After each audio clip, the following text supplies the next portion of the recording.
Bab 1851.1 A. Bulan dan bintang berjuang demi kecemerlangan. Entah itu seniman bela diri, manusia, atau bahkan hewan, ada lubang alami di antara alis mereka tempat mata ketiga tersembunyi. Mata ketiga ini telah merosot menjadi otak, dan dikenal oleh beberapa orang sebagai dantian atas, ini juga mata daefik. Jika seseorang bisa membuka mata daefiknya, mereka bisa mendapatkan kekuatan untuk melihat semua misteri dan memperoleh persepsi yang tak tertandingi. Namun saat ini, mata daefik Lin Ming baru saja terbuka dan masih mengeluarkan darah. Dia belum membukanya secara menyeluruh, tapi baru saja berhasil membukanya. Secara alami mustahil baginya untuk mengetahui semua masalah, tapi dia samar-samar bisa melihat tangan wanita misterius itu. Saat jari wanita itu menyentuh batu biru, hukum Dao surgawi di sekitarnya berkumpul padanya, bergabung dengan kekuatan kehidupan dan berubah menjadi rune yang mengukir dirinya menjadi batu biru. Dengan jari-jarinya sebagai pena, dengan hukum sebagai tintanya, segala sesuatu yang digambar wanita ini tampak hidup. Bunga, tumbuhan, serangga, burung, binatang buas, semuanya tampak hidup. Bahkan bebatuan dan puing-puing, atau bahkan kata-kata paling sederhana pun dipenuhi kehidupan. Kedua tangan wanita misterius itu sepertinya memberikan spiritualitas tersendiri pada semua benda mati, mengisinya dengan vitalitas yang mustahil. Lin Ming bahkan punya perasaan bahwa selama wanita misterius itu meniup desain yang dia gambar, mereka akan hidup kembali. Seperti kuas dewa dalam mitos, semua yang digambarnya tampak seolah-olah akan menjadi kenyataan. Lin Ming mengkonsumsi sejumlah besar kekuatan jiwa. Meski begitu, dia tetap bertahan dan membaca hukum yang ditulis wanita itu. Dia merasa bahwa semua yang diukir wanita misterius itu adalah sesuatu yang sepertinya selalu gagal. Perbedaan dalam batas-batas mereka terlalu besar, begitu besar sehingga bahkan hanya dengan melihat gambar wanita misterius itu saja sudah menyebabkan dia menarik kekuatan jiwanya secara berlebihan dan merasa sulit untuk melanjutkan. Tidak ada gunanya menjadi terlalu serakah. Lin Ming tiba-tiba terbangun sampai saat ini. Wanita ini mengukir terlalu banyak hukum. Setiap batu biru memiliki tanda yang ditinggalkannya, dan semua tanda ini mengandung hukum yang melekat. Meski semuanya mengartikan kehidupan itu sendiri, namun setiap interpretasi memiliki makna yang berbeda-beda. Jika Lin Ming ingin memahami arti dari semua hukum ini, sebuah situasi akan muncul di mana segala sesuatu berada di luar jangkauannya. Setelah menyadari hal ini, Lin Ming menenangkan pikirannya. Kemudian, dia memusatkan seluruh perhatiannya pada pola yang baru saja digambar oleh wanita misterius itu. Polanya berbentuk rintik hujan, hanya seukuran kacang hijau. Dibandingkan dengan ukiran sebelumnya seperti bunga dan binatang, desain ini sangat sederhana. Itu hanya terdiri dari beberapa pukulan dan wanita misterius itu hanya membutuhkan beberapa saat untuk menyelesaikannya. Meski begitu, gambar sederhana ini mengungkapkan makna yang luar biasa. Lin Ming menatap tetesan hujan ini, benar-benar membenamkan setiap pemikirannya ke dalamnya, memasuki keadaan seperti kesurupan. Dalam kabut melamun, ia melihat rintik hujan terbagi menjadi dua terbagi menjadi empat terbagi menjadi 8, terus-menerus, semakin padat hingga menjadi rintik-rintik hujan yang membentang tanpa henti. Di dalam awan, kilatan petir samar melintas, seperti ular perak terbang di udara. Itu adalah pemandangan yang menakjubkan. Adegan seperti itu membuat Lin Ming benar-benar tenggelam di dalamnya. Hujan, merupakan berkumpulnya uap-uap air dari segala arah. Kehidupannya tumbuh di awan yang tinggi di langit, dan kematiannya jatuh ke bumi, jatuh ke laut, dan kembali ke dunia. Hidupnya sangat singkat, setetes air hujan juga tidak signifikan. Tapi air hujan yang tak ada habisnya menyehatkan segalanya. Itu memelihara kehidupan. Bunga dan burung, serangga dan binatang, semuanya tumbuh subur karena hujan. Satu gambar rintik hujan tampak sederhana, namun mengandung konsep ketiadaan. Saat Lin Ming perlahan merasakan misteri yang tak terbatas di dalam, dia lupa perjalanan waktu. Kekuatan jiwanya terus-menerus digunakan, namun konsep ketiadaan secara halus memelihara lautan spiritualnya. Di dalam lautan spiritualnya yang awalnya terkuras, tetesan hujan tampak muncul, setiap tetesnya terbuat dari sumber kekuatan jiwa yang sangat murni. Melalui revitalisasi hujan ini, Lin Ming merasakan energinya mulai terisi kembali. Perubahan seperti itu mewujudkan pengaruhnya pada tubuh Lin Ming. Kulit pucatnya perlahan menjadi kemerahan. Namun darah yang mengalir dari mata dan telinganya masih mengotori wajahnya, membuatnya tampak garang. Bocah ini, sepertinya dia berhasil melewatinya. Banyak orang yang terkejut. Dalam keadaan biasa kadang-kadang ada seniman bela diri yang muncul di platform kuil yang melampaui batas mereka, menyebabkan situasi mereka menjadi semakin buruk hingga mereka terjatuh. Lin Ming jelas tidak bisa bertahan lebih lama, tapi warna tiba-tiba kembali ke wajahnya. Sesuatu yang aneh sedang terjadi. Ini hanyalah pancaran terakhir matahari terbenam. Awas, dia akan segera pingsan. Awalnya, kami semua datang ke sini untuk mencari pengalaman tanpa harapan mendapatkan hasil panen, tapi bocah ini benar-benar makhluk langka. Dia bukan sesama spirita dan dia juga unggul dalam sistem pengumpulan esensi, namun dia datang berjalan-jalan ke sini dengan pemikiran tentang warisan yang ditinggalkan oleh nenek moyang spiritas kita. Di dunia yang hebat ini semua pemandangan aneh bisa saja terjadi. Apalagi dengan penampilannya saat ini. Dia baru saja mengeluarkan banyak darah dari kepalanya. Menurutku dia mungkin mabuk. Beberapa orang tertawa terbahak-bahak. Tapi saat ini, seseorang berteriak. Apa yang terjadi? Permaisuri Seng Mei juga. Dengan teriakan ini, semua orang mengalihkan perhatian mereka dari Lin Ming dan menuju Seng Mei. Seng Mei adalah elit spirita yang paling menonjol dan juga tokoh utama dari semua orang yang datang ke sini untuk mencoba pencerahan. Mereka menjadi panik dengan apa yang mereka lihat. Situasi Seng Mei saat ini juga tidak bagus. Kekuatan jiwa kabur di sekitar tubuhnya menjadi semakin tidak stabil seolah bisa menghilang kapan saja. Warnanya telah menghilang dari wajah cantiknya dan jelas dia telah menghabiskan kekuatan jiwa dalam jumlah besar. Permaisuri. Beberapa orang dengan gugup berteriak. Mereka semua adalah pengagum Seng Mei. Jangan ganggu permaisuri. Jade Livestone berteriak keras. Di pegunungan Dewa Jatuh, seorang seniman bela diri akan menghabiskan sebagian besar waktunya untuk beristirahat. Bagaimanapun, jumlah platform kuil terbatas. Sejak Jade Livestone melihat Seng Mei tiba, dia tidak menghabiskan banyak waktu untuk mencoba memahami prinsip-prinsipnya, melainkan menghabiskan sebagian besar waktunya untuk fokus pada keadaannya saat ini. Sekarang ada sesuatu yang terjadi padanya, dia segera menyadarinya. Setelah hampir 1 tahun penuh, ini adalah pertama kalinya kekuatan jiwa Seng Mei tampak melemah. Menggunakan kekuatan jiwa seseorang untuk mendapatkan pencerahan pada awalnya berisiko dan Jade Livestone tidak mengizinkan siapapun mengganggunya selama proses ini. Sekarang beberapa fenomena kecil terjadi dalam keadaan yang tidak diketahui, dia tentu saja tidak bisa membiarkan siapapun mengganggunya. Bahkan keberadaan tiada taraf seperti permaisuri Seng Mei yang bakatnya menentang surga, juga akan menghadapi situasi di mana kekuatan jiwanya melemah. Orang-orang mulai berpikir, saat mereka melihat Lin Ming yang semakin kemerahan, mereka merasakan hal yang aneh. Apa yang dialami Seng Mei? Permaisuri memiliki kekuatan jiwa yang kuat, tapi kemungkinan besar dia juga mengonsumsinya dalam jumlah besar. Seseorang mulai berkata, menyuarakan pikiran semua orang. Tapi saat ini, di sekitar Seng Mei, lingkaran cahaya redup muncul. Lingkaran cahaya ini semakin membesar, menyebar seperti gelombang. Melihat ini, semua orang di tebing mulai gelisah karena kegirangan. Ini. Cahayanya menyebar sepenuhnya keluar. Kabut menyelimuti platform kuil Seng Mei. Tanda lautan jiwa kelima telah menyala. Permaisuri Seng Mei telah menerangi lautan jiwa kelima. Ini baru 1 tahun. Sebenarnya, bagi para seniman bela diri yang mengunjungi platform kuil, banyak dari mereka telah menyalakan tanda lautan jiwa kelima mereka. Faktanya, banyak dari anak-anak surga yang sombong yang saat ini berada di sini telah menerangi lautan jiwa kelima mereka.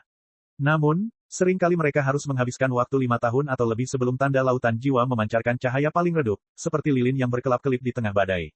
Tidak ada yang berhasil mencapai ini secepat Seng Mei dan tanda lautan jiwa mereka juga tidak seterang milik Seng Mei. Tanda lautan jiwanya seperti ledakan cemerlang, memancarkan cahaya suci dan mempesona. Benar-benar layak menjadi permaisuri jiwa. Meskipun dia terlihat mengeluarkan kekuatan jiwanya secara berlebihan, itu adalah momen kritis dalam memahami prinsip-prinsipnya, itulah alasan kemunculannya.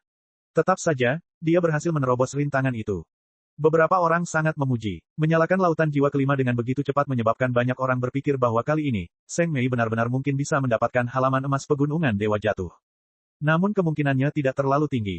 Sejak dahulu kala, banyak orang telah mencoba dan gagal, termasuk para dewa sejati yang masih muda. Kesulitan yang mustahil dalam memahami prinsip-prinsip pada platform kuil telah mengakar kuat di hati orang-orang. Saat orang-orang ini berbicara, di belakang mereka, lingkaran cahaya redup lainnya menyebar, beriak seperti ombak. Semua orang terkejut. Mereka berbalik dan takjub melihat bahwa tidak terlalu jauh, platform kuil Lin Ming memancarkan cahaya redup seperti mercusuar di laut yang gelap. Itu Lin Muk. Dia juga menyalakan tanda lautan jiwa kelima. Bagaimana ini mungkin? Juga dalam waktu 1 tahun. Dia sebanding dengan permaisuri Seng Mei. Menyaksikan riak cahaya ini semakin besar dan padat, semua orang begitu terkejut hingga rahang mereka hampir menyentuh tanah. Dengan terjadinya fenomena ini, mereka dapat memastikan bahwa Lin Ming juga telah menyalakan tanda lautan jiwa kelima. Mengapa ini bisa terjadi? Dia jelas-jelas manusia, jadi mengapa dia bisa memahami warisan spirita kita? Orang-orang saling memandang dengan ketakutan, tidak mampu mengucapkan sepatah kata pun. Banyak dari mereka juga merasakan rasa frustasi dan putus asa yang mendalam. Sebenarnya, alasan mereka terus-menerus mengejek Lin Ming dan berharap dia akan goyah adalah karena mereka takut padanya. Mereka takut dia benar-benar berhasil memahami sesuatu di sini dan akan membuang semuanya. Ini karena dalam hal kekuatan tempur dan bakat, Lin Ming sudah meninggalkan semuanya dalam debu. Pada batas yang sama dia dengan mudah dapat menggulingkan semuanya. Sebagai pemuda spiritual terbaik di jagat raya mereka, mereka selalu memiliki kebanggaan tertentu pada perasaan terdalam mereka. Mereka mengakui bahwa mereka tidak bisa mengalahkan Lin Ming dalam pertempuran, tapi setidaknya dalam hal kekuatan jiwa dan kekuatan mental, mereka tidak akan lebih buruk dari dia. Namun kenyataan yang diperlihatkan membuat mereka menjadi bahan lelucon. Ini seperti seorang Go Master yang bermain melawan Master Catur. Mereka akan bermain duluan dan bahkan setelah satu gerakan pun mereka menyadari bahwa mereka akan gagal dan kalah 100% dari Lin Ming. Tetapi bahkan setelah mencoba bermain catur, mereka menemukan bahwa bahkan dalam catur mereka tertinggal jauh di belakang Lin Ming, dan sangat jauh tertinggal dalam hal itu. Tidak dapat menang bahkan dalam keahliannya sendiri, ini bisa disebut diinjak-injak. Anak-anak surga yang sombong seperti apa mereka? Dibandingkan dengan Lin Ming, itu hanya lelucon. Orang-orang ini tidak mengetahui bahwa sebenarnya pencipta kitab suci bukanlah nenek moyang para spiritas. Dan warisan yang ditinggalkannya adalah milik seluruh kehidupan, milik mereka yang memiliki kemampuan untuk mengambilnya. Itu tidak ada hubungannya dengan ras apapun. Bab 1851.2b, Hidup dan Mati.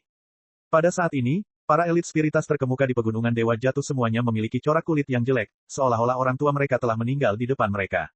Secara khusus, mereka yang mengejek Lin Ming dan mengatakan dia memaksakan dirinya memiliki wajah merah membara. Meskipun mereka masih ingin mengejek Lin Ming, faktanya terbentang di depan mereka. Daripada menamparkan wajah mereka lagi, mereka memutuskan untuk diam saja. Lin Muk ini, apakah ini benar-benar pertama kalinya dia datang ke pegunungan Dewa Jatuh? Seseorang bertanya dengan berbisik pelan. Namun, sebelum dia selesai berbicara, hal yang lebih sulit dipercaya terjadi. Lingkaran cahaya di sekitar Lin Ming menjadi semakin terang, tumpang tindih lagi dan lagi saat menyebar keluar. Mula-mula tampak seperti riak, kemudian tampak seperti gelombang yang bergelombang. Gelombang demi gelombang, bahkan ruang di sekitarnya sejauh ratusan kaki pun terpengaruh. Samar-samar, sinar menyilaukan melonjak ke langit dari sekitar kepala Lin Ming, memenuhi dunia dengan kilau cemerlang.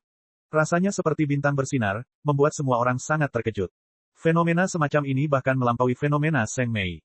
Cahaya Seng Mei seperti bulan purnama yang terang, tapi cahaya Lin Ming seperti bintang yang menyala-nyala. Setiap orang menghasilkan fenomena yang berbeda ketika mereka mencoba memahami prinsip-prinsip pada platform kuil. Hal ini karena setiap seniman bela diri memahami hukum yang berbeda pada platform kuil. Tidak ada seniman bela diri yang dapat memahami hukum kitab suci secara lengkap, tetapi hanya sebagian kecil saja. Menurut tingkat kesulitan bagian hukum ini, serta tingkat pemahaman yang berbeda, dapat terjadi berbagai fenomena yang membedakan mana yang kuat dan yang lemah. Tapi sekarang, jika seseorang bertanya apakah fenomena Lin Ming lebih besar atau fenomena Seng Mei lebih besar, semua orang harus mengatakan bahwa cahaya yang memancar dari platform kuil Lin Ming sedikit lebih menyilaukan. Permaisuri Seng Mei sebenarnya tidak bisa dibandingkan dengan Lin Muk ini.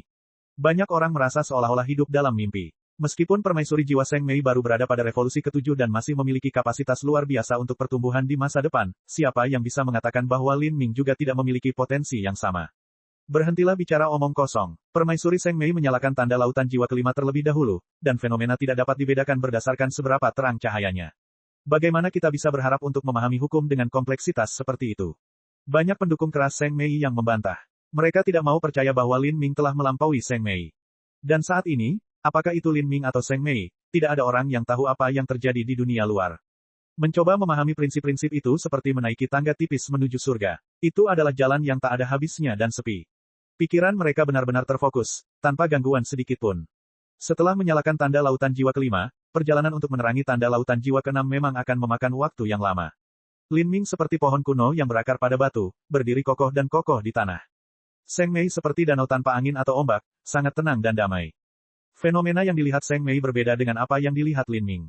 Dia dengan kuat mengandalkan bakatnya yang luar biasa dan pemahamannya tentang kehidupan dan jiwa untuk mencari jalan di tengah kabut tebal itu. Tapi untuk Lin Ming, dia selalu menatap gambar tetesan hujan. Dia melihat tetesan hujan kecil ini hari demi hari dalam keadaan kesurupan. Hanya ketika dia merasa bahwa dia telah memahami semua yang dia bisa dari gambar tetesan hujan ini, dan bahwa hukum lainnya tidak mungkin untuk dipahami bahkan jika dia dapat melihatnya, barulah dia perlahan berhenti. Dan saat dia mengalihkan pandangannya, Lin Ming menemukan bahwa wanita misterius itu telah menghilang. Terlebih lagi, bagian dunia ini telah menjadi redup, seolah-olah ada awan gelap yang menutupi daratan ini. Senior telah menghilang, Lin Ming berkata dengan sedikit penyesalan. Saat wanita misterius itu lenyap, hukum yang ditinggalkannya juga ikut lenyap. Hukum yang tak terhitung banyaknya yang dia ukir semuanya sangat indah, mengandung misteri yang tak ada habisnya di dalamnya. Jika seseorang dapat menyalinnya dan membawanya keluar, maka siapapun akan menjadi harta karun ajaib. Bahkan tanah suci ketuhanan sejati akan menganggapnya sebagai harta tak ternilai yang akan diwariskan sebagai warisan inti. Namun, meskipun Lin Ming telah jatuh ke dalam gunung harta karun, harta yang berhasil diambilnya terbatas. Dia hanya menyadari diagram rintik hujan dan itu pun dia belum sepenuhnya memahaminya. Hanya bisa dikatakan bahwa perbedaan batasnya terlalu besar. Lin Ming masih memiliki jalan panjang di depannya. Saat Lin Ming menyesal bahwa dia tidak dapat memahami lebih banyak hal, langit menjadi semakin gelap. Awan hitam tumpang tindih dan kabut hantu bergulung ke arahnya. Batu-batu biru tertutup oleh kegelapan ini. Perlahan-lahan mereka kehilangan kilau birunya dan mulai menjadi hitam seperti tinta. Batu biru itu berubah menjadi batu hitam. Batu-batu hitam itu sunyi dan polos. Saat Lin Ming memandanginya, dia tidak tahu mengapa tapi dia merasa semuanya seperti batu nisan. Perasaan ini sangat aneh. Terlebih lagi, dunia ini jelas dipenuhi dengan atmosfer yang sangat menekan. Kabut hitam tebal memenuhi udara, menyelimuti dunia sepenuhnya. Sekali lagi, Lin Ming tidak bisa melihat jalan di depannya. Pikiran Lin Ming bergerak. Dia memutar istana Daefik Aidao, ingin melihat menembus kabut tebal ini. Namun, lapisan energi kematian yang kabur memenuhi langit dan bumi, menutupi titik di antara alis Lin Ming dan membuat mata Daefiknya tidak begitu tajam. Lin Ming bisa merasakan titik di antara alisnya ditutupi oleh energi hitam. Untuk dijelaskan oleh peramal, dahi Lin Ming menjadi hitam. Mata Daefik tidak bisa melihat melalui ini. Lin Ming menarik napas dalam-dalam. Dia samar-samar merasa bahwa yang membanjiri sekelilingnya adalah konsep kematian. Jika suatu kehidupan dilahirkan, kematian dengan sendirinya akan menyusul. Kematian adalah rumah tempat semua kehidupan kembali. Tidak ada kehidupan yang bisa hidup selamanya. Bahkan ras besar pun mengalami kemakmuran dan kemunduran. Bahkan alam semesta pun lahir dan akhirnya hancur. Jika seseorang bisa melepaskan diri dari kematian, maka itulah hukum kehidupan kekal yang legendaris.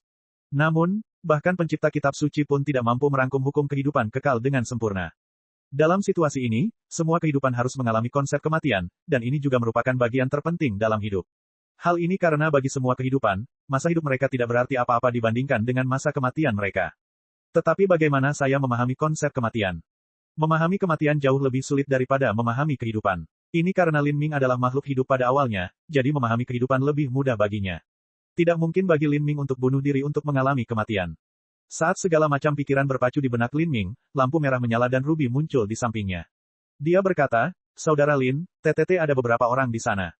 Ruby menunjuk ke arah kabut hitam. Lin Ming tidak bisa melihatnya sama sekali. "Orang macam apa?" Lin Ming bertanya, kaget. Banyak orang. Semuanya terlihat berbeda. Beberapa memiliki sayap, beberapa memiliki tanduk, beberapa memiliki ekor, dan beberapa bahkan tidak terlihat seperti manusia tetapi terlihat seperti binatang buas atau binatang aneh. Mereka semua merangkak keluar dari tanah di bawah batu hitam. Merayap keluar dari bawah batu hitam. Pikiran Lin Ming dingin. Itu sama saja dengan merangkak keluar dari kubur. Tak heran ia sempat merasa batu hitam tersebut mirip dengan batu nisan. Namun bahkan sekarang, Lin Ming tidak bisa melihat angka-angka yang dibicarakan Ruby. Ruby terkesiap. Apa itu? Lin Ming buru-buru bertanya. Mereka dibunuh. Seseorang membunuh mereka. Orang itu, sangat menakutkan. Mereka memegang sabit di satu tangan dan buku hitam di tangan lainnya. Sabit besar, buku hitam, pikiran Lin Ming berpacu. Kedua hal ini membuatnya teringat pada penggambaran dewa kematian yang legendaris. Secara khusus, buku hitam itu menyebabkan Lin Ming membentuk lebih banyak asosiasi. Dia ingat bahwa di reruntuhan kuno di dalam Akashic Dream Battlefield, dalam pertempuran besar antara Asura Roadmaster dan pencipta kitab suci telah memegang sebuah buku hitam di tangannya. Buku jenis apa itu? Apakah orang ini laki-laki atau perempuan? Buku hitam. Ada pola merah darah di atasnya. Seorang pria.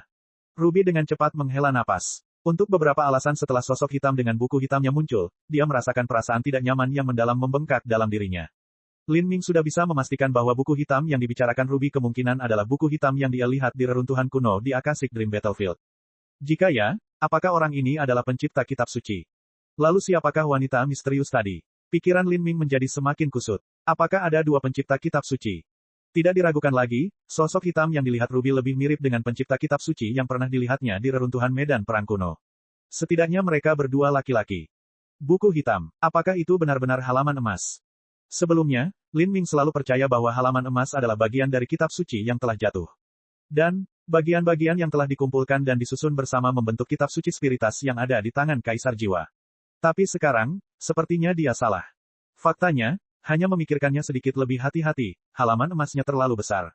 Ketika dibuka sepenuhnya, ukurannya sebesar kaca kecil, halaman-halaman itu tidak tampak seperti halaman sama sekali. Apalagi hanya ada 10 halaman emas. Jika seseorang harus membuat sebuah buku dengan mereka, maka buku ini akan menjadi terlalu besar dan terlalu tipis. Sayangnya, saya tidak bisa melihat wujud dari pembunuh ini dan saya juga tidak tahu seperti apa penampakan dari pengguna buku hitam misterius ini. Lin Ming memutar mata Daefik tetapi masih belum mampu menembus kabut hitam. Energi kematian misterius itu bahkan mampu menutupi penglihatan mata Daefik miliknya. Dia samar-samar menyadari bahwa setelah memahami diagram tetesan hujan, dia kemungkinan besar telah menyalakan tanda lautan jiwa kelima. Tapi yang terjadi selanjutnya adalah tanda lautan jiwa keenam. Tanda lautan jiwa kelima adalah kehidupan dan tanda lautan jiwa keenam adalah kematian. Pada titik ini, Lin Ming merasa bahwa memahami prinsip-prinsip pada platform kuil tidak lagi semudah mendapatkan halaman emas dari pegunungan Dewa Jatuh. Ini adalah sebuah kesempatan, sebuah titik balik yang memungkinkan dia mengintip ke dalam warisan hukum pencipta kitab suci. Memikirkan hal ini, Lin Ming menarik napas dalam-dalam dan menjadi semakin bersemangat. Asura Roadmaster dan pencipta kitab suci adalah dua karakter tiada taraf yang ada 10 miliar tahun yang lalu. Namun, keduanya menempuh jalur seni bela diri yang sangat berbeda.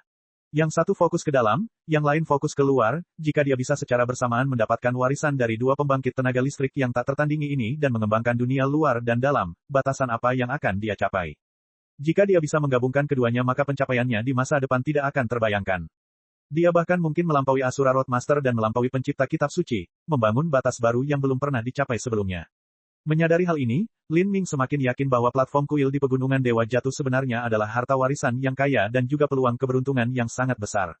Namun, ingin memperoleh pencerahan apapun dari sini sangatlah sulit. Sejak zaman kuno, tak terhitung banyaknya elit spirita yang berusaha memahami prinsip-prinsip di sini, namun mereka semua kembali tanpa membawa apa-apa.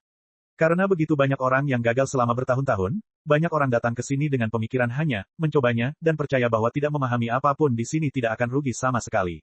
Mereka tidak berpikir untuk mendapatkan halaman emas dan hanya ingin datang ke sini dan melihat-lihat sebentar. Faktanya, banyak orang yang percaya bahwa tidak cocok bercocok tanam di sini dalam jangka waktu lama karena hukumnya kacau. Namun, mereka tidak menyadari bahwa karena hukum yang kacau inilah mereka tidak dapat memahami apapun. Bab 1852, Konsep Kematian. Di Pegunungan Dewa Jatuh, ada sejumlah besar elit muda yang bisa menerangi lautan jiwa kelima setelah menghabiskan 5 atau 6 tahun di sini. Namun, cahaya tanda lautan jiwa mereka akan redup, seperti lilin yang memudar tertiup angin. Dalam situasi seperti ini mustahil bagi mereka untuk menyalakan tanda lautan jiwa ke-6. Jadi, dalam sejarah spiritas, sangat jarang ada orang yang berhasil menyalakan tanda lautan jiwa ke-6. Jika ada yang melakukannya, mereka pasti akan menjadi tokoh besar di masa depan. Di antara orang-orang ini terdapat puncak Empyrean dan Dewa Sejati. Bahkan yang terburuk di antara mereka adalah orang-orang Empyrean biasa dan orang-orang Empyrean biasa ini memiliki jalan yang bergelombang atau telah menghabiskan potensi mereka di tengah jalan. Lautan jiwa ke-6 sangat sulit dijangkau. Merupakan keajaiban bisa menyalakannya. Dan sekarang, apakah itu Lin Ming atau Zheng Mei, keduanya bergegas ke lautan jiwa ke-6, menantang pos pemeriksaan yang sangat sulit ini. Saat ini, tidak ada yang percaya bahwa Lin Ming atau Zheng Mei akan gagal di pos pemeriksaan lautan jiwa ke-6. Ini karena mereka yang gagal semuanya memiliki faktor yang sama, yaitu mereka nyaris tidak berhasil membuka tanda lautan jiwa kelima. Namun, tanda lautan jiwa kelima Lin Ming dan Zheng Mei bersinar seperti bintang dan bulan, mengejutkan siapapun yang melihatnya. Menurut pendapat mereka yang menonton, hanya masalah waktu sampai Zheng Mei dan Lin Ming menerangi lautan jiwa ke-6. Memahami prinsip-prinsip di atas platform kuil bukanlah sesuatu yang dapat dicapai dengan cepat. Ketika para dewa sejati kuno masih muda dan datang ke sini untuk mencoba memahami prinsip-prinsip tersebut, mereka seringkali menghabiskan 10 tahun atau lebih di sini. Dan para dewa sejati muda ini akan datang ke sini beberapa kali, memahami prinsip-prinsip yang berbeda dan mengalami hal-hal yang berbeda setiap saat. Seperti yang dipikirkan Lin Ming, platform kuil di Pegunungan Dewa Jatuh lebih dari sekadar kendaraan bagi seseorang untuk mendapatkan halaman emas. Sebaliknya, itu adalah warisan besar yang ditinggalkan oleh pencipta kitab suci. Seberapa banyak seseorang dapat memahami semuanya bergantung pada kemampuannya. Dewa sejati kuno bahkan menganggap ini sebagai lahan budidaya. Dikatakan bahwa Raja Dewa Brahma Agung menghabiskan 5 tahun di sini untuk menerangi lautan jiwa ke-6, dan kemudian mencoba memahami prinsip lebih lanjut selama 6 tahun berikutnya tetapi gagal mencapai apapun. 1000 tahun setelah itu ketika Raja Dewa Brahmik Agung hampir berusia 3000 tahun, dia kembali ke jajaran Pegunungan Dewa Jatuh sekali lagi. Pada saat itu, dia adalah Raja Dunia Agung Puncak dan hampir setengah langkah Empyrean, namun upaya pencerahannya tetap tidak berubah dari masa lalu dan dia tidak mampu menerangi tanda lautan jiwa terakhir. Di tengah kerumunan, seseorang menceritakan sejarah karakter tak tertandingi yang datang dari Soul World. Aku tidak tahu berapa lama waktu yang dibutuhkan permaisuri Zheng Mei, tapi hasilnya pasti akan lebih baik daripada hasil Raja Dewa Brahma Agung. Ada juga Lin Muk itu. Meskipun aku tidak mau mengakuinya, dia benar-benar terlalu galak. Mungkin, dia benar-benar bisa menciptakan keajaiban. Raja Dewa Brahma Agung telah menghabiskan waktu 5 tahun. Jika Zheng Mei atau Lin Ming mampu mencapai hal yang sama dalam 4 tahun, itu akan menjadi peristiwa yang mengejutkan dunia. Ini setara dengan melampaui keilahian sejati ketika berada di batas yang sama. Secara khusus, Raja Dewa Brahmik Agung adalah seseorang yang telah mengejutkan dunia dengan satu prestasi selama masa mudanya, karakter tak tertandingi yang tumbuh membuat semua orang di sekitarnya kewalahan. Dia tidak seperti beberapa dewa sejati yang perlahan-lahan menjadi dewasa dan hanya menunjukkan potensi luar biasa mereka selama dunia Raja Dunia atau Empyrean. Pada saat ini, dalam dunia pikirannya, Lin Ming telah menggunakan sebulan penuh tetapi masih tidak dapat melihat bayangan hitam yang dibicarakan Ruby. Yang dia lihat hanyalah kabut hitam yang dipenuhi energi kematian di sekelilingnya. Kabut hitam ini sepertinya memiliki kekuatan untuk menghancurkan segalanya, sehingga tidak ada yang bisa melihatnya. Selain itu, konsumsi kekuatan jiwa yang terus-menerus membuat Lin Ming sedikit tidak sabar. Setelah Lin Ming memahami bagian dari hukum kehidupan, dia awalnya mampu menyerap kekuatan jiwa dari dunia untuk memulihkan dirinya sendiri, sehingga dia tidak perlu istirahat. Bahkan duduk bermeditasi selama 10 tahun sekaligus seharusnya tidak menjadi masalah. Tapi di dunia kematian ini, konsep kehidupan ditekan dan Lin Ming bisa merasakan kekuatan hidup di dalam dirinya terus-menerus bocor. Begitu dia menghabiskan seluruh kekuatannya, dia tidak punya pilihan selain bangun dari meditasinya dan meninggalkan platform kuil untuk beristirahat. Lin Ming tidak mau menyerah di tengah upayanya untuk mencapai pencerahan. Mencoba memahami prinsip-prinsip seperti ini berarti dia harus memahaminya dari awal lagi dan akan membuang banyak waktu. Terlebih lagi, pemahamannya tidak akan terbentuk secara keseluruhan, sehingga ada area tertentu yang kurang dalam pencerahannya. Ruby, apakah ada bayangan orang itu di sana? Lin Ming bertanya. Ruby menunjuk ke suatu arah dan berkata, di sana, hanya 30 kaki jauhnya, dia membunuh seekor binatang buas. Setelah Lin Ming mendengar ini, cahaya terang melintas di matanya. Dia menembak ke depan seperti anak panah, menembak lurus ke arah yang ditunjuk Ruby. Dan jarak yang dia tempuh tepat 30 kaki. Ah, Ruby takut melihat gerakan tiba-tiba Lin Ming. Ini karena tempat di mana Lin Ming berhenti tepat di depan sabit bayangan hitam itu. Saudara Lin, Ruby memucat. Pada saat ini, sabit sudah menebas Lin Ming. Sabit itu memotong tubuh Lin Ming. Saat bilahnya menggigit tubuhnya, dia bisa merasakan tepi hitam tajam dan aura kematian di dalamnya. Pada saat itu, dia merasa jiwanya sendiri akan terputus. Energi kematian yang sangat kaya dicurahkan dari pisau sabit dan mengalir ke tubuh Lin Ming, membuat jantungnya hampir berhenti. Pada saat itu, Lin Ming mengira dia benar-benar terbunuh. Bahkan api kehidupannya mulai padam dengan cepat karena serangan ini. Namun, ini hanya sesaat. Bayangan itu pergi dan binatang buas itu tergeletak mati. Adapun Lin Ming, dia hanya dengan santai dipotong. Lin Ming berlutut, seluruh tubuhnya mengalir dengan keringat dingin. Serangan itu telah menghabiskan sejumlah besar kekuatan jiwanya, dan dia bahkan berpikir bahwa lautan spiritualnya akan terbelah menjadi dua. Saat sabit memotong kepalanya, Lin Ming merasakan dunia di sekitarnya menghilang. Yang tersisa hanyalah sabit yang terbentuk dari kematian itu sendiri, menelan segalanya. Mengerikan sekali, hantu yang tertinggal dari 10 miliar tahun yang lalu sebenarnya memiliki kekuatan seperti itu. Lin Ming mengerti apa yang terjadi. Mustahil bagi hantu sabit dari 10 miliar tahun yang lalu untuk memiliki kekuatan material yang menyerang. Namun saat kekuatan itu memotong kekuatan jiwanya, dia merasa seolah-olah dia telah mati total. Ini karena bilahnya mengandung konsep kematian. Konsep kematian ini telah bertahan di sini selama 10 miliar tahun tanpa lenyap. Ketika konsep kematian memasuki tubuhnya sekarang, Lin Ming merasa seolah-olah dia telah mengalami masa kematian. Jika jiwa seseorang tidak cukup kuat dan mencoba apa yang baru saja dicoba Lin Ming, jiwa mereka akan terpotong setengah oleh sabit itu. Dengan hancurnya jiwa, tubuh juga akan mati. Dengan kata lain, hantu sabit penguasa kitab suci dari 10 miliar tahun yang lalu masih mampu melewati sungai waktu yang mulia tanpa akhir dan membunuh orang. Kekuatan mengerikan macam apa itu? Lin Ming menarik napas dalam-dalam dan berdiri. Dia melihat ke arah Ruby. Wajah kecil Ruby masih pucat dan dia menutup mulutnya yang lebar dengan tangannya. Saya baik-baik saja, kata Lin Ming. Dia tidak bisa memahaminya. Terlalu banyak rahasia di tubuh gadis kecil ini. Dia bisa dengan mudah melihat semuanya tapi dia juga sepertinya tidak tahu apa-apa tentang misteri hukum. Bayangan orang itu, di mana dia lagi? Lin Ming bertanya. Ruby ragu-ragu dan menunjuk ke arah lain. Lin Ming bergegas ke sana sekali lagi. Lin Ming mengalami momen kematian lainnya. Tapi, yang berbeda adalah kali ini, buku hitam misterius itu membentuk pusaran tak berujung yang tenggelam ke dalam hati Lin Ming. Saat itu, Lin Ming merasakan jantungnya membusuk dan aliran darah di tubuhnya terhenti total. Seluruh tubuhnya membeku, akhirnya menjadi tulang. Perasaan ini seperti menyaksikan kematiannya dengan mata kepala sendiri. Menyaksikan mayatnya perlahan membusuk selama ribuan tahun hingga hanya tinggal kerangka yang tersisa. Kedua pengalaman ini sama-sama merupakan momen kematian, namun perasaan yang mereka berikan pada Lin Ming benar-benar berbeda. Sekarang, di mana bayangan orang itu? Lin Ming meminta Ruby untuk menunjukkan arah sekali lagi. Seperti ini, Lin Ming menentukan posisi bayangan dan berlari berulang kali. Setiap kali dia mengalami momen kematian, tetapi apa yang dia pahami berbeda setiap saat. Perlahan, energi hitam di antara alis Lin Ming menjadi semakin tebal. Dia juga mengonsumsi kekuatan jiwanya dengan kecepatan yang semakin cepat. Pada saat ini, perubahan mulai terlihat pada tubuh Lin Ming di dunia luar. Awan gelap tampak menutupi wajahnya dan energi kematian samar keluar dari tubuhnya. Kekuatannya dengan cepat hilang dan dia tampak di ambang kematian. Akhirnya, bahkan darah hitam mulai mengalir keluar dari sudut bibir Lin Ming. Melihat ini, para seniman bela diri spiritas yang berkumpul di sekitar platform kuil tidak bisa berkata-kata. Terakhir kali ketika Lin Ming menyalakan lautan jiwa kelima, dia tampaknya telah menarik kekuatan jiwanya secara berlebihan dan terkejut mengeluarkan darah dari kepalanya, hampir sepenuhnya kelelahan. Namun tak lama kemudian, energinya kembali meledak. Terlebih lagi, setelah Seng Mei menyalakan lautan jiwa kelima, Lin Ming telah menyalakan lautan jiwa kelimanya tepat setelahnya dan fenomena yang mengikutinya jauh lebih unggul daripada fenomena Seng Mei. Orang-orang yang mengejek Lin Ming semuanya ditampar wajahnya dan reputasinya dirobohkan. Dan sebelum itu ketika Lin Ming pertama kali datang ke pegunungan Dewa Jatuh untuk mencoba pencerahan, hasilnya adalah dia telah dikurung oleh perasaan ilahi dari ketuhanan sejati dan tim seniman bela diri mengambil susunan transmisi untuk mengejar tempat ini dan bunuh Lin Ming.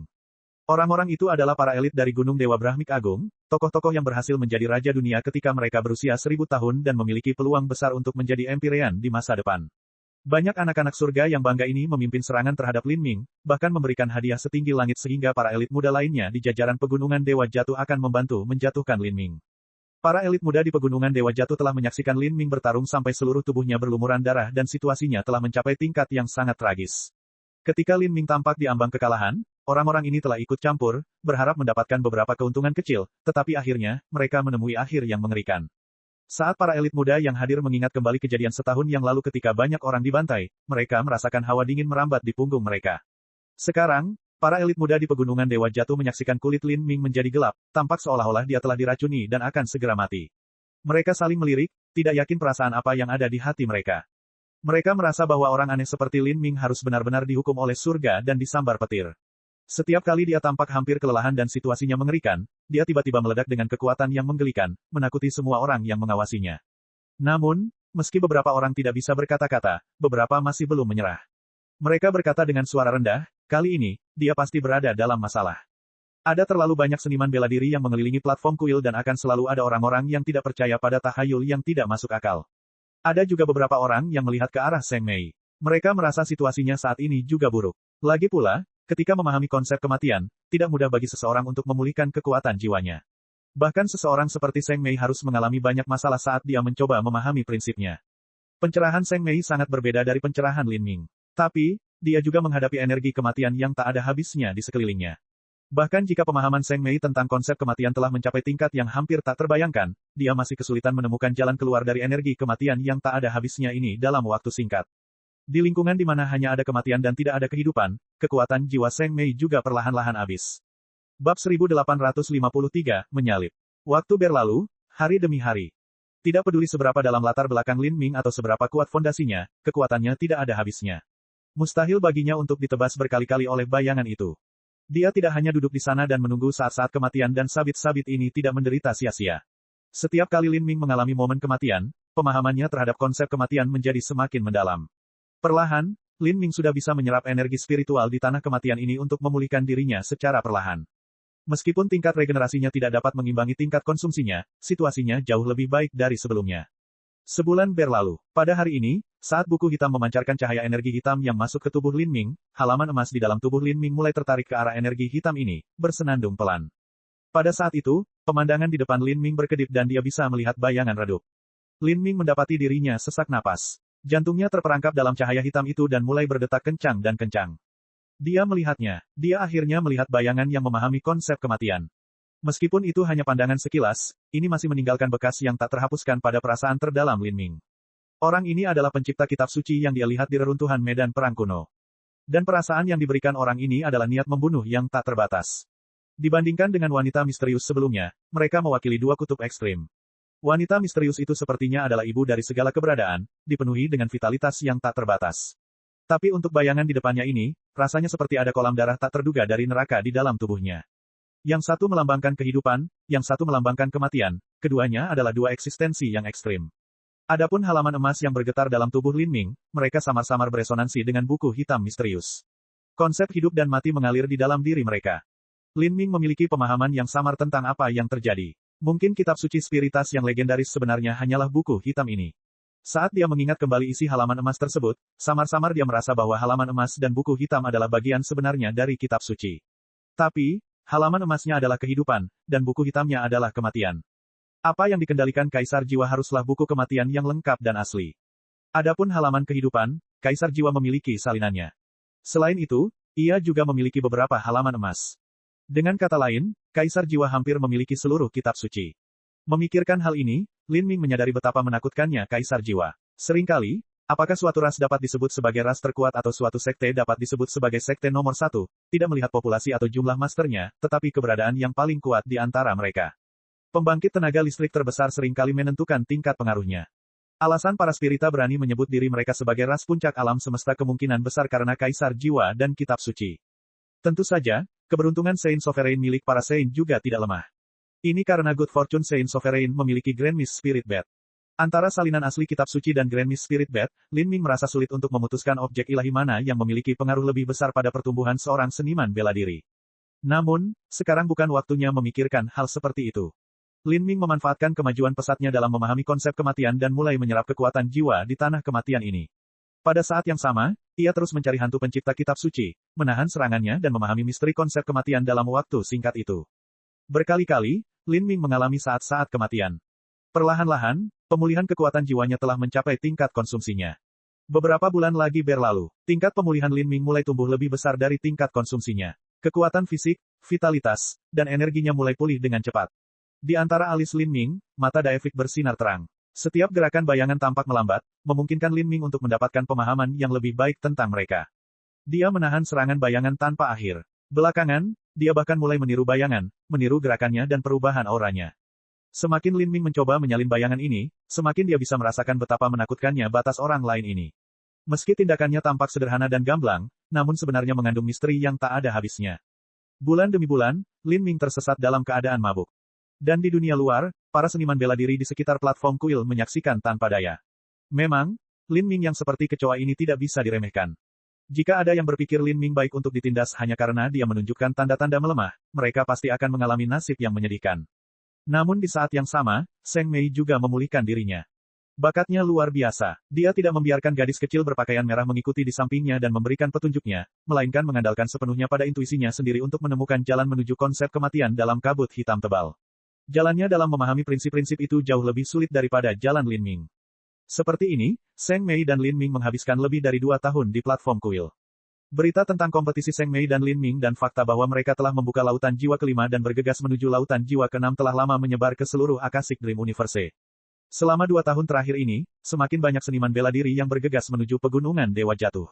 Banyak dari orang-orang ini merupakan elit terkemuka dari berbagai pengaruh besar. Namun, mereka hanya melihat dari kejauhan. Faktanya, platform kuil yang paling dekat dengan Seng Mei dan Lin Ming kosong. Domain kekuatan jiwa tak kasat mata menyelimuti kedua orang tersebut, sehingga menyulitkan orang lain untuk mendekat. Waktu berlalu dengan tenang. 1 tahun lagi telah berlalu. Sekarang, sudah 3 tahun. Ketika seorang seniman bela diri mencapai alam Holy Lord, kecepatan kultivasi mereka akan melambat secara drastis. Bagi para seniman bela diri yang berumur panjang ini, 3 tahun kehidupan dapat disebut sebagai 1 putaran meditasi. Saat ini, apakah itu Seng Mei atau Lin Ming, mereka sudah sepenuhnya beradaptasi untuk menggunakan kekuatan jiwa mereka di tanah kematian ini. Sekarang mereka bisa mengerahkan seluruh upaya mereka untuk memahami hukum kematian. Melihat Lin Ming dan Seng Mei bersaing satu sama lain, banyak orang tidak tahu harus merasakan apa. Apakah manusia ini benar-benar menantang surga? Mengabaikan sistem pengumpulan esensi, Lin Ming mampu mengalahkan semua seniman bela diri spiritas lainnya dalam memahami warisan yang ditinggalkan oleh leluhur kuno spiritas, bahkan bersaing secara seimbang dengan Seng Mei. Saya yakin permaisuri jiwa akan menang. Jade Livestone berkata dengan pasti. Sebagai pendukung setia Seng Mei, dia diam-diam menyemangatinya. Saat ini, 3 tahun 6 bulan telah berlalu. Pada hari ini, terjadi pemandangan yang mengejutkan. Pada platform kuil tempat Lin Ming duduk, sejumlah besar kekuatan jiwa dunia berkumpul di sekelilingnya. Kecemerlangan tak berujung mulai memancar keluar, melesat ke langit tertinggi, menembus kehampaan dan menutupi seluruh ruang sejauh 100 mil. Lingkaran cahaya yang megah muncul dengan awan kemerahan, diikuti dengan melodi Dao Agung. Apa itu? Baru 3,5 tahun, mungkinkah? Tidak ada yang berani mempercayai apa yang mereka lihat, dan mereka juga tidak mau.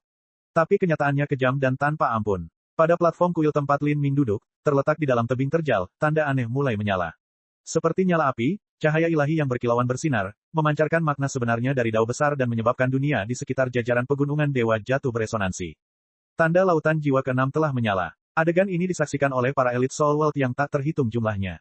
Saat ini, mereka merasakan ada sesuatu yang hancur di hati mereka, membuat mereka merasa mual. Seluruh ras jiwa, dibandingkan dengan satu manusia. Manusia ini datang sendirian dan hanya memiliki seorang Holy Lord tingkat menengah yang sedang berkultivasi dengan usia kerangka kurang dari 200 tahun. Namun, tidak ada satupun spirita yang bisa menandinginya. Kebanggaan mereka sebagai ras nomor 1 di 33 surga telah dihancurkan oleh manusia biasa. Bahkan Seng Mei belum mampu menyusulnya. Ini hanyalah lelucon terbesar. Banyak orang mengepalkan tangan. Jade Livestone menggigit bibirnya begitu keras hingga berubah menjadi ungu tua. Permaisuri jiwa Seng Mei pasti akan segera menyalakan tanda lautan jiwa ke-6. Segera. Dia berdoa dalam hatinya. Doa ini juga merupakan harapan kuat dari banyak seniman bela diri spirita yang hadir. Namun, kenyataan tidak mempedulikan permohonan mereka. 2 bulan berlalu dan tidak ada keributan dari pihak Seng Mei.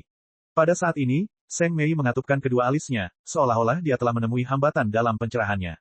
Untuk memahami prinsip-prinsip di atas platform kuil itu terlalu sulit. Inilah warisan hukum yang ditinggalkan oleh ahli kitab suci. Lin Ming meminta gadis kecil berpakaian merah misterius untuk menunjukkan jalannya. Entah itu konsep kehidupan atau konsep kematian, dia dapat segera memahaminya. Meskipun dia tidak memahami hukum, kata-katanya memberikan inspirasi yang luar biasa kepada Lin Ming. Namun bagi Zheng Mei, dia jauh lebih menderita karena mengandalkan dirinya sendiri. Hanya ketika 4 bulan berlalu, sehingga totalnya menjadi 3 tahun 10 bulan, platform kuil Zheng Mei bersinar dengan cahaya ilahi. Untuk sementara waktu, awan cerah yang tak terhitung banyaknya membumbung ke langit, melesat ke langit dan menarik perhatian semua orang. Bab 1854, Pencerahan selama 10 tahun. Permaisuri jiwa akhirnya menerangi lautan jiwa ke-6. Banyak orang memandang ke arah Zheng Mei. Menerangi lautan jiwa ke-6 dalam waktu kurang dari 4 tahun sudah merupakan pencapaian yang menantang surga. Dibandingkan dengan Raja Dewa Brahma Agung di masa lalu, dia lebih cepat lebih dari setahun. Tapi dibandingkan dengan Lin Ming, dia terlambat beberapa bulan. Ketika semua orang memperhatikan dengan lebih hati-hati, mereka samar-samar bisa merasakan bahwa meskipun pancaran cahaya ilahi Zheng Mei sama menyilaukannya, sepertinya momentumnya sedikit lebih rendah dibandingkan dengan Lin Ming. Dalam hal memahami konsep kematian, Zheng Mei terpaksa mengambil banyak jalan memutar. Dia juga mengkonsumsi kekuatan jiwa jauh lebih banyak daripada yang dilakukan Lin Ming. Dan yang terjadi selanjutnya adalah momen paling kritis. Banyak orang tidak tahu apa yang harus mereka rasakan. Begitu seseorang menyalakan tanda lautan jiwa ke-7, itu dianggap telah memperoleh pencerahan sempurna dan seseorang bisa mendapatkan halaman emas yang terkubur di dalam jajaran pegunungan Dewa Jatuh. Sebenarnya, ketika seseorang mencapai pencerahan pada tingkat ini, memperoleh halaman emas menjadi hal kedua. Selama seseorang dapat sepenuhnya memahami prinsip-prinsip tersebut, mereka akan dapat memperoleh keuntungan besar dan pemahaman mereka terhadap hukum kehidupan akan mencapai tingkat yang mencengangkan. Ini akan memainkan peran yang luar biasa dalam budidaya seniman bela diri di masa depan. Kesempatan keberuntungan semacam ini membuat orang lain merasa iri. Pada saat ini, dalam dunia pikirannya, Lin Ming telah menyentuh ambang batas tanda lautan jiwa terakhir. Ruang terakhir ini tidak memiliki wanita misterius, juga tidak ada dewa kematian yang tiada taranya dengan sabit dan dewa hitamnya. Sebaliknya, yang ada di sini adalah platform batu sederhana. Lin Ming duduk di atas platform batu ini, dengan tenang tenggelam dalam pencerahannya yang sulit. Aura kehidupan dan kematian bertepi di sekitar platform batu. Rune Lao yang tak terhitung jumlahnya berputar-putar. Di antara alis Lin Ming, mata Daefik memancarkan cahaya terang matahari yang menyilaukan. Semua rune hukum terperangkap dalam kesadaran ilahi, tanpa satu pun yang luput dari perhatiannya. Pencerahan terakhir adalah menggabungkan dua hukum besar kehidupan dan kematian. Tingkat kesulitan pada tingkat ini akan bergantung pada persepsi seniman bela diri dan apakah pencerahan mereka sebelumnya menyeluruh atau tidak. Jika seorang seniman bela diri baru saja berhasil memahami konsep kematian sebelum mencapai titik ini dan mencoba fusi terakhir seperti ini, itu akan seperti menimba air tanpa sumber, tentu saja mustahil untuk berhasil. Selama 10 miliar tahun terakhir, semua dewa sejati muda telah gagal dalam upaya mencapai tanda lautan jiwa ke-7. Ini bukan karena persepsi mereka kurang tetapi karena tanda lautan jiwa ke-6, konsep kematian, terlalu sulit untuk dipahami. Bahkan para dewa sejati muda itu nyaris tidak berhasil memahaminya dan telah menghabiskan terlalu banyak energi dalam prosesnya. Tapi bagi Lin Ming ini bukan masalah sama sekali, karena pemahamannya tentang konsep kehidupan dan kematian sangat kuat. Yang perlu dia lakukan hanyalah menggabungkan keduanya. Ini adalah proses yang sangat panjang. Dengan kemampuan komprehensif Lin Ming setelah membuka mata Daefik, dia secara bertahap menggabungkannya tanpa menggunakan jalan pintas apapun. Waktu perlahan berlalu. Apakah itu Zheng Mei atau Lin Ming, keduanya tersesat. Dan pada saat ini, banyak elit muda telah melakukan perjalanan ke pegunungan Dewa Jatuh untuk menyaksikan dua orang jenius yang tiada taranya dengan mata kepala mereka sendiri. Mereka ingin hadir saat keajaiban sejarah legendaris itu terjadi. Karena rentang waktunya yang terlalu lama, banyak elit muda yang datang dan pergi lalu kembali. Mereka menyaksikan Lin Ming dan Zheng Mei mencoba mencapai pencerahan. Beberapa orang bahkan melakukan kontak dengan domain kekuatan jiwa yang dipancarkan Lin Ming dan Zheng Mei dan dapat memperoleh beberapa manfaat kecil dalam memahami konsep kehidupan dan kematian. Tentu saja, para elit spiritas muda yang bisa mencapai hal ini semuanya adalah individu yang sangat berbakat, orang-orang dengan persepsi yang menakjubkan. Saya ingin tahu apakah Lin Muk atau Permaisuri Zheng Mei akan mampu memahami secara menyeluruh misteri tebing roh dewa hantu. Selama bertahun-tahun, para dewa sejati muda telah bermeditasi di platform kuil ini dan akhirnya gagal, dan itu selalu terasa terlalu fantastis bagi saya. Dua karakter tak tertandingi muncul bersama, dan yang paling konyol adalah salah satu dari mereka adalah manusia. Hal ini membuat semua orang menggaruk-garuk kepala karena kebingungan. Dan kedua orang ini lebih muda dari Raja Dewa Brahmik Agung dan bakat mereka jauh lebih mengerikan. Di masa depan mereka pasti akan menjadi dewa sejati. Bagi mereka untuk menciptakan keajaiban di sini bukanlah suatu hal yang mustahil. Mungkin mereka berdua bahkan bisa melampaui elit kuno 10 miliar tahun yang lalu. 10 miliar tahun yang lalu. Itulah puncak peradaban pencak silat. Para raja dan elit pada masa itu rata-rata jauh lebih berkuasa dibandingkan masa kini. Adapun peradaban seni bela diri saat ini, kenyataannya mereka telah mengalami penurunan yang luar biasa sebelum perlahan berkembang kembali. Jika elit di zaman sekarang bisa melampaui elit di masa lalu, itu adalah pencapaian yang luar biasa. Sejarah tidak bisa diubah dengan mudah. Ada banyak orang yang percaya bahwa aturan tebing roh Dewa Hantu di Pegunungan Dewa Jatuh perlahan berubah seiring berjalannya waktu. Bahwa setelah 10 miliar tahun, tempat ini tidak lagi cocok untuk pencerahan. Terlebih lagi, orang yang mengatakan hal ini adalah tetua spiritas tertinggi. Saya yakin kata-kata mereka pasti ada benarnya. Setiap orang memiliki pendapat berbeda. Banyak orang menunggu di sini. Ada yang mencoba mencapai pencerahan, ada yang mencoba berkultivasi, dan seperti ini 3 tahun berlalu. Banyak elit dari pengaruh Empyrean datang ke Pegunungan Valengard dan bahkan elit dari pengaruh tingkat True Divinity. Mereka semua menggunakan kristal perekam atau cakram susunan fotografi untuk merekam adegan Lin Ming dan Zheng Mei yang mencoba pencerahan, dan kemudian bergegas kembali untuk melaporkan informasi mereka. Dari berbagai penjuru, ratusan dan ribuan pengaruh besar telah berkumpul. Bagi manusia dengan bakat menantang surga yang tiba-tiba muncul di dunia jiwa, hal ini tentu saja menarik perhatian semua pengaruh ini. Selain itu, mereka juga prihatin dengan kondisi Zheng Mei saat ini setelah dia menyelesaikan revolusi ke-7. 3 tahun lagi berlalu, Lin Ming dan Zheng Mei seperti patung, sama sekali tidak bergerak. Hingga saat ini, hampir 10 tahun telah berlalu sejak mereka mulai memahami prinsip-prinsip tersebut di atas platform kuil. Dalam sejarah spiritas yang sangat panjang, belum ada seorang pun yang berhasil memahami secara menyeluruh warisan Pegunungan Dewa Jatuh. Karena itu, tidak ada yang tahu berapa lama Lin Ming dan Zheng Mei akan terus berada di negara ini. Waktu berlalu, musim semi dan musim gugur datang dan pergi, dan tahun ke-10 segera berakhir. Tiba-tiba, cahaya ilahi yang sangat besar jatuh dari kehampaan, menyebarkan semua kabut dari Pegunungan Dewa Jatuh. Cahaya ilahi ini seperti pedang suci yang ditusukkan ke langit di atas Pegunungan Dewa Jatuh sebelum akhirnya jatuh ke platform kuil tempat Lin Ming berada. Lin Ming, bersama dengan platform kuil yang tingginya beberapa ribu kaki, sepenuhnya diselimuti oleh cahaya ilahi murni. Untuk sementara waktu, angin kencang bertiup di seluruh Pegunungan Dewa Jatuh. Kekuatan jiwa berkumpul dengan gila-gilaan, berkumpul menjadi pusaran besar yang berputar di sekitar Lin Ming. Kekuatan jiwa yang tak ada habisnya berputar, membentuk lengan besar berbentuk spiral yang menyedot semua fragmen hukum di sekitar Pegunungan Dewa Jatuh. Pusat pusaran perlahan-lahan jatuh, membentuk corong raksasa yang jatuh ke Lin Ming. Ketika semua orang melihat ini, mereka sangat terkejut. Mereka samar-samar bisa menyadari bahwa pencerahan Lin Ming telah mencapai puncaknya yang terakhir. Dengan kata lain, dia akan segera menyalakan tanda lautan jiwa ke-7. Semua orang menatap kosong saat tanda pada platform kuil Lin Ming bersinar. Cahaya menyebar ke seluruh penjuru, menerangi seluruh platform kuil seperti matahari terbit.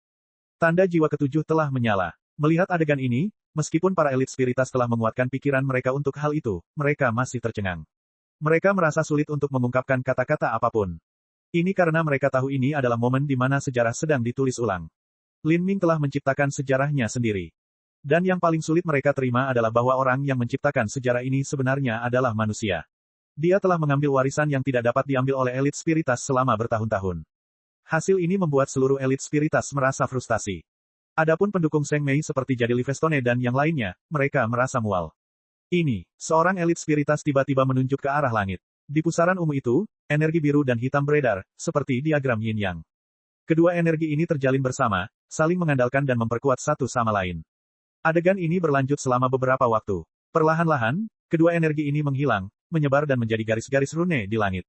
Rune-rune ini menyebar jauh dan luas ke cakrawala, masing-masing berisi pesona dao besar yang tak terbatas, membuat jantung berdebar kencang. Ini adalah rune yang diringkas dari sumber hukum konsep kehidupan dan kematian. Para elit yang hadir termasuk beberapa pembangkit tenaga listrik tingkat raja dunia. Karena mereka berasal dari pengaruh besar, mereka mempunyai pengalaman yang luar biasa. Ketika mereka melihat tanda hidup dan mati ini terbentuk dengan mata kepala mereka sendiri, pikiran mereka bergetar. Ketika semua orang mendengar Raja Dunia berbicara, mereka semua menoleh untuk melihat rune yang berputar di langit.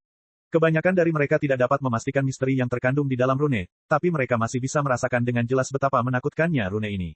Ini karena aura rune ini secara samar-samar dapat mempengaruhi jiwa dan energi darah mereka, menyebabkan seluruh makhluk mereka beresonansi dengan mereka.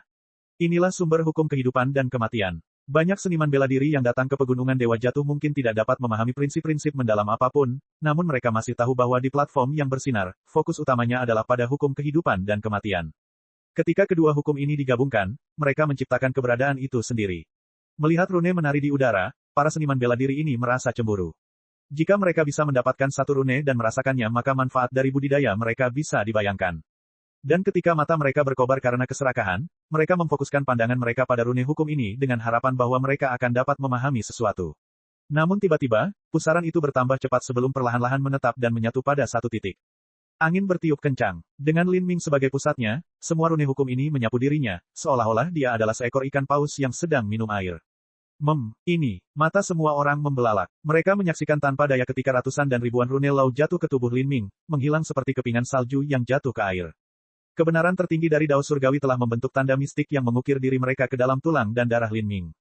Fragmen hukum berevolusi menjadi rune, mengubur dirinya ke dalam dagingnya. Ini. Banyak orang merasa rahangnya ternganga. Mereka tidak bisa berkata apa-apa. Bagi banyak elit berpengaruh besar, mata mereka memerah karena hasrat. Mereka akan sangat puas jika hanya mendapatkan satu saja dari rune sumber yang berharga ini. Namun sayang, keinginan tersebut hanyalah mimpi liar. Semuanya telah sepenuhnya diserap oleh Lin Ming. Kesempatan beruntung macam apa ini? Itu membuat mereka cukup iri hingga muntah darah. Saya ingin satu. Satu saja sudah cukup. Beberapa orang merengek dan menghentakkan kaki. Rune hidup dan mati ini menyegel diri mereka sendiri di dalam Lin Ming, menjadi bagian dari dirinya. Meskipun dia tidak dapat memahami semuanya sekarang, seiring dengan meningkatnya budidayanya, dia perlahan-lahan akan mampu menguasai misterinya dengan hasil 2 kali lipat dan setengah usaha. Ini adalah kesempatan keberuntungan yang diperoleh seseorang setelah memahami secara menyeluruh prinsip-prinsip di puncak pegunungan Dewa Jatuh. Hal ini mirip dengan ketika Lin Ming dibaptis oleh hukum dunia selama 9 musim gugur. Bab 1855, halaman emas di tangan. Di dunia luar, menyalakan tanda lautan jiwa ketujuh sepertinya hanya membutuhkan waktu singkat. Tapi bagi Lin Ming, rasanya seperti rentang waktu yang sangat lama telah berlalu. Pada saat itu, dia bisa merasakan tubuhnya ditutupi pusaran kekuatan jiwa yang berputar. Fragmen hukum yang tak terhitung banyaknya menyatu ke dalam tubuhnya. Hukum ini terlalu misterius. Untuk sementara waktu, mustahil bagi Lin Ming untuk melihatnya, jadi dia menelan semuanya ke dalam tubuhnya. Lin Ming saat ini berada dalam kondisi yang sangat sulit. Meskipun kesadarannya kabur, dia masih memiliki kejelasan mutlak atas segala sesuatu yang terjadi di sekitarnya. Selama 1000 mil di sekitar area pegunungan Dewa Jatuh ini, setiap tanaman, setiap seniman bela diri, ekspresi mereka, kata-kata mereka, Lin Ming bisa merasakan semuanya dengan jelas. Bahkan semut yang tersembunyi di tanah jelas dirasakan oleh Lin Ming. Inilah kekuatan hidup dan mati. Selama 1000 mil di sekitar pegunungan Valengat, Lin Ming bisa merasakan semua kehidupan serta energi kehidupan dan kematian. Dalam keadaan kesurupan, cahaya keemasan murni muncul dalam bidang penglihatan Lin Ming. Pada saat itu, Lin Ming dikelilingi oleh medan kekuatan. Lautan energi emas yang luas melonjak di sekelilingnya. Halaman emas tipis menari sembarangan dalam gelombang energi yang mengamuk ini. Pikiran Lin Ming bergerak. Dia meraih halaman emas tipis ini. Dia memusatkan pandangannya ke sana, itu adalah halaman metal pertama. Sebelah timur kayu, sebelah selatan api, pusat bumi, sebelah barat logam, sebelah utara air. Halaman logam pertama adalah halaman emas ketujuh. Tanpa basa-basi lagi, Lin Ming menyatukan halaman emas ke dalam tubuhnya. Energi hidup dan mati yang sangat besar menerobos daging, darah, dan meridian Lin Ming, beredar dengan liar. Setelah memahami prinsip-prinsip di atas Phantom God Spirit Cliff, pemahaman Lin Ming tentang konsep kehidupan dan kematian benar-benar tidak ada bandingannya dengan masa lalu. Adapun 10 halaman emas, semuanya berbicara tentang konsep kehidupan dan kematian. Jika Lin Ming melihatnya sekarang, dia akan mampu melakukannya dengan kecepatan yang sangat tinggi. Tubuh adalah alam semesta, dan di dalam alam semesta ini, seseorang dapat membentuk Dao Surgawi mereka sendiri, yang mengendalikan semua hukum. Inilah sebabnya mengapa diyakini bahwa dengan alam semesta tubuh, setiap orang adalah penguasa utama alam semesta mereka sendiri. Jika mereka dapat sepenuhnya memahami prinsip-prinsip alam semesta tubuh yang mendalam dan kompleks, maka mereka dapat mengeluarkan potensi penuh dari keberadaan mereka dan memperoleh kekuatan yang tak terbayangkan. Adapun pencipta kitab suci, dia adalah seseorang yang berjalan menuju puncak jalan ini. Dia bahkan menyadari bahwa jika dia dapat sepenuhnya memahami prinsip-prinsip mendalam di balik kehidupan dan kematian, dia dapat melangkah ke batas keabadian. Untuk sementara waktu, platform kuil Lin Ming menyala dengan garis yang tak terhitung jumlahnya. Tanda lautan jiwa ketujuh bergemuruh seperti mantra tak berujung yang mengandung misteri yang tak ada habisnya. Dan setelah Lin Ming benar-benar memahami hukum, dia masih duduk bermeditasi. Banyak orang tidak mengerti alasannya. Bocah ini, apa yang dia lakukan? Kenapa dia masih duduk di platform kuil? Bukankah dia mencapai pencerahan menyeluruh? Dia telah membuka tanda lautan jiwa ketujuh dan pemahamannya terhadap prinsip-prinsip telah mencapai kesempurnaan, jadi mengapa dia belum turun? Banyak seniman bela diri Soul World berkata dengan rasa iri yang kental dalam suara mereka. Mereka sering kali duduk di platform kuil hanya selama beberapa bulan sebelum kekuatan jiwa mereka habis dan mereka terpaksa turun. Tapi Lin Ming benar-benar tinggal di sana selama 10 tahun penuh untuk memahami prinsip-prinsip dan menerangi 7 tanda lautan jiwa sepenuhnya. Meski begitu, dia masih duduk di platform kuil seperti seorang lelaki tua tanpa ada niat untuk bangun. Bagaimana mungkin mereka tidak marah dengan hal ini? Dia melihat halaman emas. Pada saat ini, elit Raja Dunia dari pengaruh Empyrean menghela nafas. Ketika rune hukum dunia misterius keluar, banyak seniman bela diri dengan budidaya yang tidak memadai hanya mampu melihat pesona dao besar saat ia menari di mana-mana di udara. Tapi sebagai raja dunia, dan sangat berbakat dalam hal itu, dia juga melihat halaman emas berkedip di dalam rune hukum itu seperti seberkas cahaya keemasan sebelum tenggelam ke dalam tubuh Lin Ming. Setelah itu, Lin Ming melanjutkan pencerahannya. Dalam sekali jalan, Lin Ming telah menyalakan 7 tanda lautan jiwa setelah memahami prinsip-prinsip tersebut selama 10 tahun tanpa memerlukan satu nafas pun istirahat di tengahnya. Kemudian, dia bahkan terus melihat halaman emas itu. Intensitas kekuatan jiwa yang diperlukan untuk ini dan pemahamannya tentang hukum membuat seseorang menghela nafas dengan pujian. Banyak seniman bela diri yang ternganga saat mendengar Raja Dunia ini berbicara. Mereka kehilangan kata-kata. Bahkan untuk terus memahami halaman emas sekarang, apakah lautan spiritualnya terbuat dari besi ilahi atau semacamnya? Apakah dia tidak lelah? Apakah dia tidak perlu istirahat? Seseorang bertanya dengan bingung. Raja Dunia menggelengkan kepalanya, pemahamannya terhadap konsep kehidupan pasti telah mencapai batas yang sangat tinggi. Dengan hanya mengandalkan konsep kehidupan ia seharusnya dapat memperoleh energi dari dunia sekitar untuk menyuburkan lautan spiritualnya, sehingga kekuatan jiwanya terus memulihkan dirinya. Selama 10 tahun terakhir di platform kuil, pemahaman Lin Ming tentang hukum telah membuat kemajuan pesat. Meski tidak bisa disebut pencerahan mendadak, namun serupa. Dalam keadaan ini, dia tidak akan mudah bangun. Jika aku jadi dia, aku juga akan melakukan hal yang sama. Raja Dunia yang berbicara memiliki tingkat pengalaman yang luar biasa. Mereka yang bisa menjadi Raja Dunia sebelum usia 3000 tahun semuanya adalah individu yang tidak normal dan dengan penglihatan mereka, mereka secara alami dapat melihat apa yang sedang dilakukan Lin Ming. Apa? Pencerahan mendadak selama 10 tahun. Banyak orang yang terdiam-terdiam. Keadaan pencerahan yang tiba-tiba hanya dapat ditemukan melalui takdir. Sepanjang hidup seseorang, mereka mungkin mengalami keadaan seperti itu hanya sekitar selusin kali, atau bahkan beberapa lusin kali. Setiap kali, memasuki kondisi ini selama beberapa jam sudah lebih dari luar biasa, dan berada dalam kondisi ini sepanjang hari bisa disebut sebagai peluang keberuntungan yang besar. Tetapi untuk memasuki kondisi pencerahan mendadak selama 10 tahun, itu sungguh luar biasa. Sejak kapan periode pencerahan tiba-tiba menjadi begitu murah? Beberapa orang mengutuk dalam hati mereka. Raja Dunia dapat merasakan pemikiran orang-orang ini. Dia menggelengkan kepalanya, berkata, bukan karena dia memasuki pencerahan mendadak selama 10 tahun berturut-turut, tetapi dia secara teratur memasuki pencerahan mendadak selama 10 tahun ini. Setiap kali dia melakukannya, dia akan mengalami sesuatu yang berbeda. Ketika dia mencurahkan seluruh hati dan pikirannya untuk memahami hukum, itu bisa disebut pencerahan mendadak. Ini karena dia terlalu kuat dan juga karena hukum di atas platform kuil terlalu indah. Begitu seseorang tenggelam di dalamnya, mudah untuk memasuki keadaan seperti itu. Sayangnya bagi Anda dan saya, meskipun kita tahu apa yang terjadi, masih mustahil bagi kita untuk memahami hukum di atas platform kuil. Ini seperti memasuki gunung harta karun tetapi tidak memiliki kemampuan untuk menggali harta karun tersebut. Pada akhirnya kita hanya bisa pergi setelah mengambil beberapa keping emas yang berserakan di tanah. Perbedaan di antara kita terlalu besar.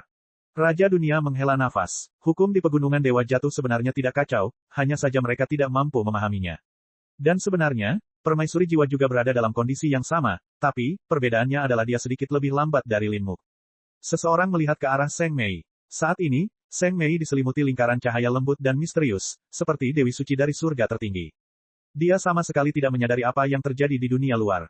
Permaisuri Jiwa, Jade Livestone mencengkeram tinjunya. Sebagai salah satu pendukung paling setia Seng Mei, dia tentu saja merasa tidak enak dengan apa yang terjadi. Faktanya, penampilan Seng Mei sudah lebih dari sekadar menantang surga. Namun, seorang jenius yang lebih mengerikan telah tiba dan dengan paksa melampaui Seng Mei. Memahami prinsip-prinsip tersebut merupakan pengalaman yang sepi dan pahit. Seniman bela diri yang duduk bermeditasi seringkali melupakan tahun-tahun yang telah berlalu. Ketika mereka menutup dan membuka mata, puluhan tahun berlalu seolah-olah mereka terbangun dari mimpi yang mendalam. Lin Ming dan Seng Mei juga sama. Seperti ini, 2 tahun berlalu. Suatu malam, platform kuil Seng Mei mulai memancarkan riak cahaya lembut. Orang-orang menyaksikan dengan takjub ketika bulan yang cerah dan bulat muncul di belakang Seng Mei. Cahaya bulan yang cemerlang bersinar dengan cahaya dao besar, dan sebuah istana samar terlihat mengambang di dalamnya. Lagu mendayu-dayu seorang dewi bergema keluar, dan lagu abadi yang mempesona ini mengiringi aura dao agung, membuat orang merasa tersesat dalam ekstasi di dalam melodi tersebut. Permaisuri Jiwa, seseorang berkata dengan penuh semangat. Seng Mei akhirnya menyalakan tanda lautan jiwa ketujuh. Di antara langit dan bumi, kekuatan jiwa yang tak ada habisnya berkumpul, mengembun menjadi danau biru yang melayang di atas platform kuil. Danau ini memiliki ikan, tumbuhan dan udang di dalamnya. Tumbuhan berkilauan seperti kristal berukir dan ikan serta udang penuh dengan spiritualitas. Aura konsep hidup dan mati terkondensasi di perairan danau, membentuk segala macam rune mistis. Rune ini berkeliaran di air, mengisi segala sesuatu dengan perasaan baik dan damai. Setelah Permaisuri Jiwa menerangi lautan jiwa ketujuh, dia juga membentuk rune hukum. Seseorang berteriak ketakutan. Ini sama dengan Lin Ming. Namun, Rune hukum Lin Ming terbentuk dalam pusaran kekuatan jiwa yang besar, sedangkan rune hukum Seng Mei terbentuk di perairan danau yang damai. Dari pembukaan tanda lautan jiwa kelima dan keenam, fenomena yang muncul di platform kuil Seng Mei benar-benar berbeda dari fenomena yang dihasilkan Lin Ming. Meskipun fenomena Seng Mei indah dan sakral, mereka melewatkan sedikit keganasan Lin Ming dan agresivitasnya yang luar biasa. Rune di dalam air danau mulai menyatu ke dalam tubuh Seng Mei. Untuk sesaat, seluruh tubuh Seng Mei basah kuyup di air danau ini, pakaiannya melayang dan beriak di sekelilingnya, membuatnya tampak seperti kecantikan yang bukan dari dunia ini. Sesaat kemudian, seluruh air danau ini tenggelam ke dalam tubuh Seng Mei, menghilang tanpa bekas. Lalu, mata Seng Mei terbuka. Pakaiannya berkibar di sekelilingnya dan dia melangkah ke atas angin, melayang seperti dewi yang diasingkan dari surga tertinggi, halus dan tidak ternoda oleh dunia. Dia telah mengasingkan diri dari dunia selama 12 tahun, membenamkan dirinya dalam dunia pikirannya. Dia tidak tahu apa yang terjadi di dunia luar. Permaisuri jiwa sudah bangun. Banyak orang berkata dengan semangat. Permaisuri jiwa juga telah sepenuhnya memahami prinsip-prinsip di atas pegunungan Dewa Jatuh, satu-satunya perbedaan adalah dia lebih lambat dari Lin Ming. Seng Mei tidak peduli dengan seniman bela diri yang bersemangat di sekitarnya. Sebenarnya, dibandingkan dengan 12 tahun yang lalu ketika Seng Mei pertama kali mulai memahami prinsip, jumlah seniman bela diri yang hadir berjumlah belasan kali lipat. Sekarang, apakah itu ruang di langit atau di tanah, tebing roh dewa hantu dipenuhi dengan kerumunan orang. Bahkan orang-orang yang telah memahami prinsip-prinsip di atas platform kuil telah berhenti ketika mereka melihat Seng Mei terbangun. Mereka semua menoleh untuk melihatnya.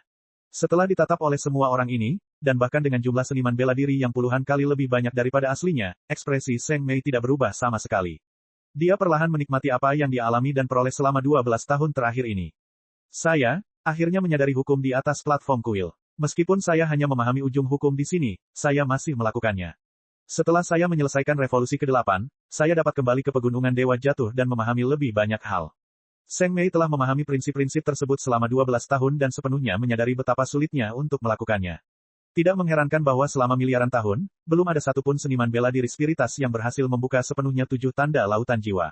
Itu adalah tugas yang terlalu sulit. Bahkan dewa sejati muda pun tidak mampu mencapai hal ini. Tapi Seng Mei adalah seseorang yang telah membaca kitab suci spiritas hampir lengkap dan juga mengalami 7 reinkarnasi, ini setara dengan menjalani 7 siklus hidup dan mati. Dengan demikian, pemahamannya terhadap konsep kehidupan dan kematian telah mencapai batas yang mencengangkan. Dalam hal ini, meskipun dia datang ke platform kuil untuk memahami prinsip-prinsipnya, dia masih belum bisa memahami arti sebenarnya dari hukum di sini. Yang lain tidak akan mendapatkan peluang keberuntungannya, jadi kemungkinan mereka berhasil memahami prinsip-prinsipnya hampir nol.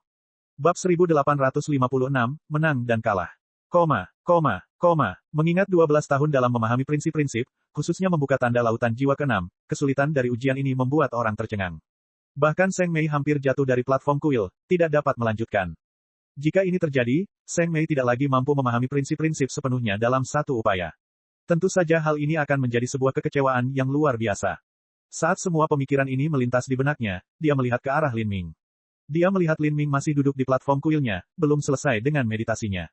Seng Mei selalu percaya bahwa Lin Ming kuat, bahkan mungkin lebih kuat daripada dia di batas kultivasi yang sama, namun dalam hal memahami keberadaan dan hukum keberadaan, mustahil bagi Lin Ming untuk membandingkannya. Dalam hal memahami prinsip-prinsip di atas platform kuil, Seng Mei memiliki keyakinan mutlak bahwa dia dapat menekan Lin Ming. Jadi, ketika Lin Ming mengusulkan syarat untuk membentuk aliansi dengan manusia dan spirita, itulah alasan mengapa tanggapannya begitu dingin, karena dia tidak percaya bahwa Lin Ming akan mampu memenuhi persyaratannya. Sekarang dia melihat Lin Ming masih tenggelam dalam meditasinya, dia tidak terkejut sama sekali. Namun, dia juga tidak merasakan pencapaian yang mendalam, karena dalam hal hukum keberadaan, wajar baginya untuk menang melawan Lin Ming. Tapi setelah beberapa saat berlalu, ekspresinya membeku. Sesuatu telah salah. Dia melihat ke platform kuil tempat Lin Ming duduk dan bisa melihat 7 tanda lautan jiwa bersinar terang. Terlebih lagi, tanda lautan jiwa ke-7 yang terakhir itu seperti matahari yang menyilaukan, menerangi dunia. Ini, Seng Mei terkejut. Bagaimana ini bisa terjadi? Lin Ming telah menyelesaikan satu langkah di depannya dan telah sepenuhnya memahami hukum di atas platform kuil. Dan sekarang, dia kemungkinan besar sudah mendapatkan halaman emas itu dan merasakannya serta tanda kehidupan dan kematian yang telah menyatu ke dalam tubuhnya. Dia tidak tahu sudah berapa lama dia berada dalam kondisi ini. Adapun Seng Mei, dia baru saja menyalakan tanda lautan jiwa ke-7. Itu setara dengan dikalahkan sepenuhnya oleh Lin Ming bahkan dengan keunggulan di kandang sendiri. Ini, meskipun Seng Mei biasanya acuh tak acuh dan bosan, kenyataannya dia selalu memiliki hati yang bangga. Dalam uji coba terakhir Jalan Asura ketika dia menghadapi es kutub abadi, Lin Ming lah yang melakukan serangan terakhir. Namun dalam pertempuran itu, Seng Mei telah memainkan peran ofensif dan defensif, dan penampilannya jauh melampaui Lin Ming. Jadi, Seng Mei tidak tersesat di Jalan Asura. Tapi sekarang, di atas platform kuil di jajaran pegunungan Dewa Jatuh yang seharusnya menjadi keahliannya, bidang keahliannya, dia benar-benar kalah. Dia merasa ini sungguh sulit dipercaya. Dia tidak meremehkan dirinya sendiri dan juga tidak menerima fakta yang ada di hadapannya. Dia hanya merasa sulit untuk percaya. Tidak heran saya tidak mendapatkan halaman emas setelah sepenuhnya memahami prinsip-prinsip di sini. Seng Mei tiba-tiba menyadari apa yang terjadi. Halaman emas telah diambil oleh Lin Ming terlebih dahulu. Dia menarik napas dalam-dalam dan melihat ke arah Jade Livestone. Dia tahu bahwa Jade Livestone adalah murid dari Tanah Suci Pengangkatan Jiwa. Kapan dia menyalakan tanda lautan jiwa ketujuh? Berapa lama dia? Transmisi suara Seng Mei mengejutkan Jade Livestone. Dari semua orang, Seng Mei mengiriminya transmisi suara. Meskipun dia adalah murid Tanah Suci Pengangkatan Jiwa, dia belum pernah bertukar kata dengan Seng Mei sebelumnya. Dia hanya melihat profilnya dari jarak jauh. Tapi sekarang, Seng Mei benar-benar mengiriminya transmisi suara. Meskipun itu karena Lin Muk, ini lebih dari cukup untuk membuatnya bersemangat.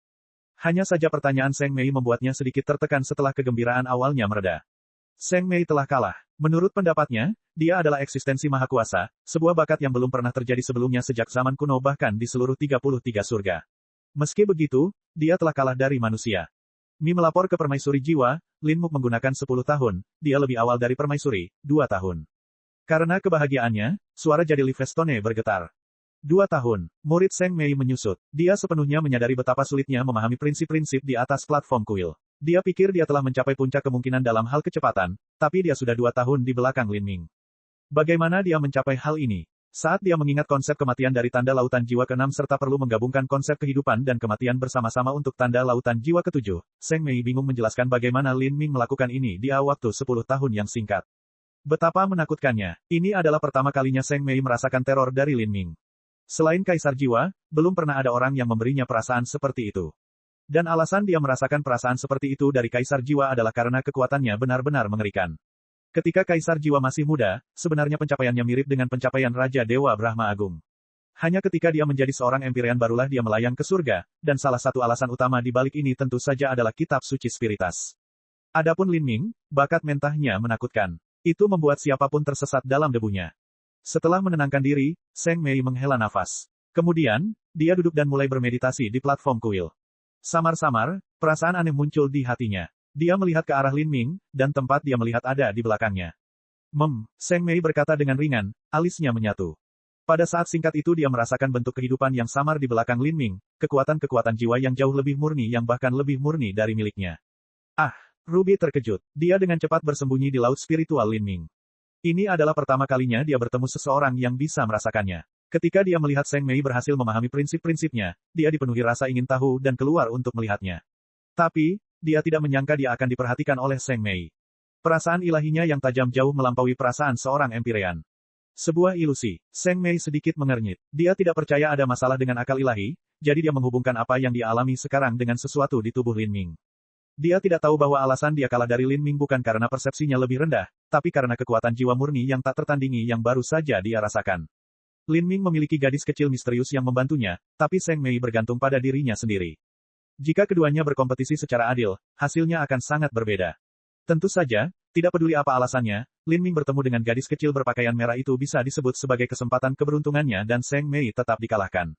Saat ini, banyak orang yang merasa kasihan pada Seng Mei. Mereka menghela nafas dalam-dalam atas ketidakadilan kekalahan Seng Mei. Dia seharusnya bisa mendapatkan halaman emas dan menjadi legenda, tapi dia terlambat hanya dengan 1 langkah dan telah ditekan oleh Lin Ming. Setidaknya selama 2-3 miliar tahun, belum pernah ada orang yang berhasil mengambil halaman emas dari pegunungan Dewa Jatuh. Tapi sekarang, karena selisih 2 tahun saja, Seng Mei ketinggalan. Bagaimana mungkin semua orang tidak merasa kasihan padanya? Jika Permaisuri Seng Mei menyelesaikan revolusi ke-8 dia pasti akan mengalahkan Lin Muk. Penggemar Seng Mei diam-diam berdiskusi, masih belum yakin dengan hasilnya. Seng Mei tentu saja mendengar diskusi ini. Dia menggelengkan kepalanya. Pada saat dia menyelesaikan revolusi ke-8, mungkin, prestasi Lin Ming akan meningkat sekali lagi. Setelah menyadari dia kalah, tidak ada yang tidak bisa diterima oleh Seng Mei. Dia duduk bermeditasi, menunggu Lin Ming memahami halaman emas itu. Sekarang, dia memiliki ketertarikan yang besar pada jalan yang terbentang di hadapan Lin Ming. Dalam bencana besar umat manusia, kemana Lin Ming akan pergi? Pemahaman Lin Ming tentang halaman emas berlanjut selama 1 tahun lagi. Setahun kemudian, mata Lin Ming terbuka. Matanya sepertinya memiliki hukum yang tak terbatas yang beredar di dalamnya. Aura kehidupan di mata kirinya, aura kematian di mata kanannya, kedua aura tersebut saling terhubung, menghadirkan pesona Dao Agung. Setelah melihat halaman emas ketiga, pemahaman Lin Ming terhadap alam semesta tubuh telah mencapai ketinggian baru. Selain itu, bahaya tersembunyi yang ada dalam dirinya karena peningkatan budidayanya yang terlalu cepat telah dihilangkan sepenuhnya selama 13 tahun ini. Selama 13 tahun ini, Lin Ming hanya memahami hukum dan tidak berkultivasi sama sekali. Kalau tidak, menerobos ke alam mendiang Holy Lord tidak akan sulit sama sekali. Jika saya punya cukup waktu, jika saya bisa melihat kitab suci lengkap dan kemudian mendapatkan giok kaisar ketiga dan sutra asura lengkap, mungkin saya akan bisa memadukan alam semesta dalam dan luar dan mencapai tingkat seni bela diri yang belum pernah terjadi sebelumnya. Saat pikiran ini terlintas di benak Lin Ming, jantungnya tiba-tiba berdetak kencang. Di depannya, seseorang telah mengunci pandangannya padanya. Lin Ming melihat ke depan dan dua pasang mata bertemu, bertabrakan di udara. Lin Ming melihat Seng Mei di dunia lain. Untuk tahun ini dia tidak mengambil setengah langkah pun dari platform kuil. Dia hanya menunggu di sana, mengamati tanda hukum yang telah menyatu ke dalam daging dan darahnya. Bagaimana kamu mencapai ini? Seng Mei bertanya, langsung ke pokok permasalahan. Keberuntungan. Lin Ming tidak berbohong dan dia juga tidak menyatakan kebenarannya dengan jelas. Dia menemukan gadis kecil berpakaian merah itu memang suatu keberuntungan. Sangat baik. Seng Mei menggelengkan kepalanya. Dia melambaikan tangan putihnya yang ramping dan dua halaman emas terbang keluar dari lautan jiwanya, berkibar seperti sutra ke tangan Lin Ming. Menurut perjanjian kita sebelumnya, ini untukmu. Setelah melihat semuanya, kembalikan keempat halaman emas itu kepadaku. Setelah itu Anda dapat mengambil dua. Namun, saya menyarankan Anda untuk tidak bermimpi liar untuk menyelamatkan umat manusia. Perang besar para orang suci mungkin lebih dekat dari yang Anda kira. Saat Seng Mei mengucapkan kata-kata ini, dia melayang ke atas. Yang tersisa hanyalah 4 halaman emas yang mengambang di tangan Lin Ming. Halaman lembutnya seperti sutra saat disentuh, sangat nyata. Bab 1857, Samsara Kehidupan dan Kematian. Lin Ming pergi. Dia telah memperoleh terlalu banyak pemahaman di pegunungan Dewa Jatuh dan membutuhkan waktu untuk mencerna dan menggabungkannya. Selama 13 tahun, tanda keilahian sejati yang ditempatkan di dalam dirinya perlahan-lahan memudar. Dan dengan kemunculan Seng Mei, hanya sedikit orang yang mau mengincarnya dengan cara yang jelas. Tapi Lin Ming masih berhati-hati. Setelah meninggalkan pegunungan Dewa Jatuh sekali lagi menggunakan teknik kelahiran kembali tubuh dan menciptakan identitas baru untuk dirinya sendiri sebelum memasuki kembali medan pertempuran Akashic Dream. Setelah memahami prinsip-prinsip di atas pegunungan Dewa Jatuh begitu lama, medan pertempuran Akashic Dream telah lama dibuka kembali. Tapi kali ini, Lin Ming tidak datang ke Akashic Dream Battlefield untuk membunuh orang lain demi poin prestasi mereka. Sebaliknya, dia pergi ke medan perang galaksi kuno untuk bercocok tanam. Lin Ming tidak memperingatkan siapapun. Dia dengan mudah sampai di hutan kuno di dalam Akashic Dream Battlefield, melewati lapisan mantra untuk memasuki reruntuhan kuno. Disinilah Asura Roadmaster dan pencipta kitab suci bertarung 10 miliar tahun yang lalu. Alasan dia memilih datang ke sini adalah karena ini adalah negeri tempat Aura Master Jalan Asura dan pencipta kitab suci menyatu. Lin Ming memiliki ambisi besar. Dia ingin mengembangkan esensi, energi, dan jiwa, sekaligus menyatukan alam semesta tubuh dengan alam semesta dunia, menciptakan jalan seni bela diri yang belum pernah terlihat sebelumnya. Jadi, medan perang galaksi kuno ini adalah tempat pelatihan terbaik baginya. 4 halaman emas telah menyatu ke dalam daging, darah, dan jiwa ilahinya. Pada saat ini, Lin Ming seperti seorang kepala biara tua, pikirannya jernih dan tenteram. Dalam benaknya, hanya teks-teks besar dari halaman-halaman emas serta tanda-tanda keberadaan samar-samar yang menyatu ke dalam tubuhnya yang muncul. Kali ini, dia ingin memahami arti sebenarnya dari tanda keberadaan dan memadukannya dengan 4 halaman emas. Medan perang galaksi kuno gelap gulita dan dipenuhi keheningan yang mematikan. Lin Ming berkeliaran melalui reruntuhan galaksi ini, melangkahi banyak bintang dan planet yang hancur saat ia menuju titik paling sentral. Di daerah di mana nenek moyang pertama dari spiritas telah meninggalkan tanda roh terkuat, Lin Ming menemukan inti bintang yang rusak dan duduk di dalamnya. Tidak terlalu jauh, Ruby telah bermanifestasi dan mengikutinya. Saat Ruby muncul, tanda hitam aneh di sekitarnya diaduk olehnya. Mereka seperti ikan yang melihat makanan, berenang ke arahnya sebelum tenggelam ke dalam tubuhnya. Lin Ming menghela nafas saat melihat ini. Ruby seperti makhluk bawaan yang lahir dari hukum. Dia tidak hanya bisa melihat seluruh hukum, tetapi rune hukum juga akan mengejarnya atas inisiatif mereka sendiri. Dia benar-benar tidak bisa membayangkan asal-usulnya. Lin Ming dengan cepat memasuki kondisi niat bela diri yang menyatu. Di belakangnya, pohon bodi perlahan menyebar, daunnya yang subur bersinar saat dia mulai merasakan tanda kehidupan dan kematian. Segera, Lin Ming membenamkan dirinya ke dalam dunia yang benar-benar berbelit-belit, menjadi satu dengan kegelapan sedingin es di sekelilingnya. Dalam benaknya, teks-teks kuno yang tercatat di atas halaman emas bergemuruh keras. Tulisan-tulisan yang tak ada habisnya melayang naik turun seperti gunung, mengandung misteri yang tak terbatas. Setelah benar-benar memahami prinsip-prinsip di atas platform kuil, jauh lebih mudah bagi Lin Ming untuk membaca halaman emas ini sekarang. Dia tidak merasakan sakit yang menyiksa karena jarum menusuk matanya dan dia juga tidak berada dalam situasi di mana dia tidak bisa membaca kata-katanya. Ini karena dia sudah membenamkan dirinya di dalamnya dan mampu melepaskannya. Halaman-halaman emas adalah hal-hal yang diwariskan dari masa lalu yang tak terbatas, intisari warisan seseorang yang telah mampu menciptakan alam semesta sendiri. Ingin menguasainya sepenuhnya dalam waktu singkat adalah hal yang mustahil. Setiap kali Lin Ming memahami halaman emas, dia hanya akan memahami sebagian kecil saja. Sebagian besar isinya masih tertidur lelap di dalam dirinya, diselimuti kabut tebal, kabur dan tidak jelas. Alasan dia datang ke sini sekarang adalah untuk mempersingkat waktu yang diperlukannya untuk mencerna akumulasi ini secara perlahan. Cahaya hantu mulai bersinar dari sela alisnya, seolah ada mata yang terbuka. Ini adalah cahaya mistis, yang seolah-olah mampu menerangi masa lalu, masa kini, dan masa depan. Itu menyinari rune pertarungan yang ditinggalkan oleh Master Jalan Asura dan leluhur Spirita, membuat mereka juga melepaskan kilau cerah. Mata aneh ini adalah istana Daefik Aidao yang baru saja dibuka Lin Ming. Saat istana Daefik Aidao muncul, istana itu tampak menerangi alam semesta ke segala arah, menghilangkan kabut dan ketidakpastian. Banyak teks buram dari halaman emas yang diselimuti kabut di dalam lautan spiritual Lin Ming mulai bersinar saat cahaya tak berujung dari istana Daefik Aidao menghangatkannya. Teksnya mulai menjadi semakin keras, dan sebagian besar kabut tebal yang mengelilinginya menghilang, seolah-olah matahari sedang menerobos cakrawala pagi yang tak berujung. Setiap kata seperti Raja Dewa kuno, berbisik ketika berbicara tentang makna sebenarnya yang tak terbatas. Lin Ming tidak memahami suara dao besar ini pada awalnya. Namun lambat laun, tubuh dan lautan dewanya dipengaruhi oleh suara dao agung. Beberapa teks mulai merasuki tubuhnya yang hampir tidak bisa dihancurkan. Di kulitnya yang sekuat bintang, muncul karakter-karakter kecil seperti berudu yang berenang di air, disusul dengan gambar yang tak terhitung banyaknya. Beberapa tetua tertinggi menyerap bintang-bintang di pusat alam semesta, berubah menjadi matahari kuno yang menerangi hamparan tak berujung. Seorang Raja Dewa menggunakan daging dan darahnya untuk membangun dunia. Energinya berubah menjadi hujan yang menyehatkan seluruh kehidupan. Semakin banyak makna sebenarnya muncul yang mencerahkan jiwa ilahi Lin Ming. Informasi yang tak ada habisnya itu seperti sungai yang mengamuk saat mengalir ke dalam dirinya. Seiring berjalannya waktu, pemahamannya tentang halaman emas menjadi semakin mendalam. Dunia di sekitarnya, serta rune pertempuran yang ditinggalkan di medan perang galaksi kuno oleh nenek moyang para spiritas, mulai berkedip sekali lagi setelah bertahun-tahun hening saat mereka mulai bersinar dengan harmoni yang luar biasa. Rune ini adalah jejak samar energi hitam, sangat gesit dan menginspirasi. Setiap gumpalan energi hitam mengandung pemandangan jauh dari nenek moyang spirita lama. Setiap adegan menggambarkan makna sebenarnya dari roh tua sebagai nenek moyang yang menampilkan kitab suci. Energi hitam berputar di sekitar Lin Ming. Tanda halaman emas yang tak berujung bergemuruh sebagai tanggapan. Bahkan rune pertempuran lama yang ditinggalkan oleh leluhur spirita tua diwarnai dengan emas yang bersinar. Lin Ming membenamkan dirinya dalam semua ini, tersesat dalam gelombang pencerahan yang tidak bisa dia hindari.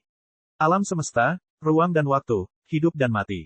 Lambat laun, teks-teks kuno yang terbenam di kulitnya mulai bersinar. Kemudian, daging dan darahnya, tulangnya, dan bahkan jiwa ilahinya mulai mengaum bersama-sama.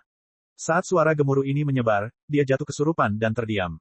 Pertama jantungnya berhenti dan aliran darahnya terhenti. Satu hembusan nafas yang terbentang begitu lama hingga seakan-akan hilang sama sekali.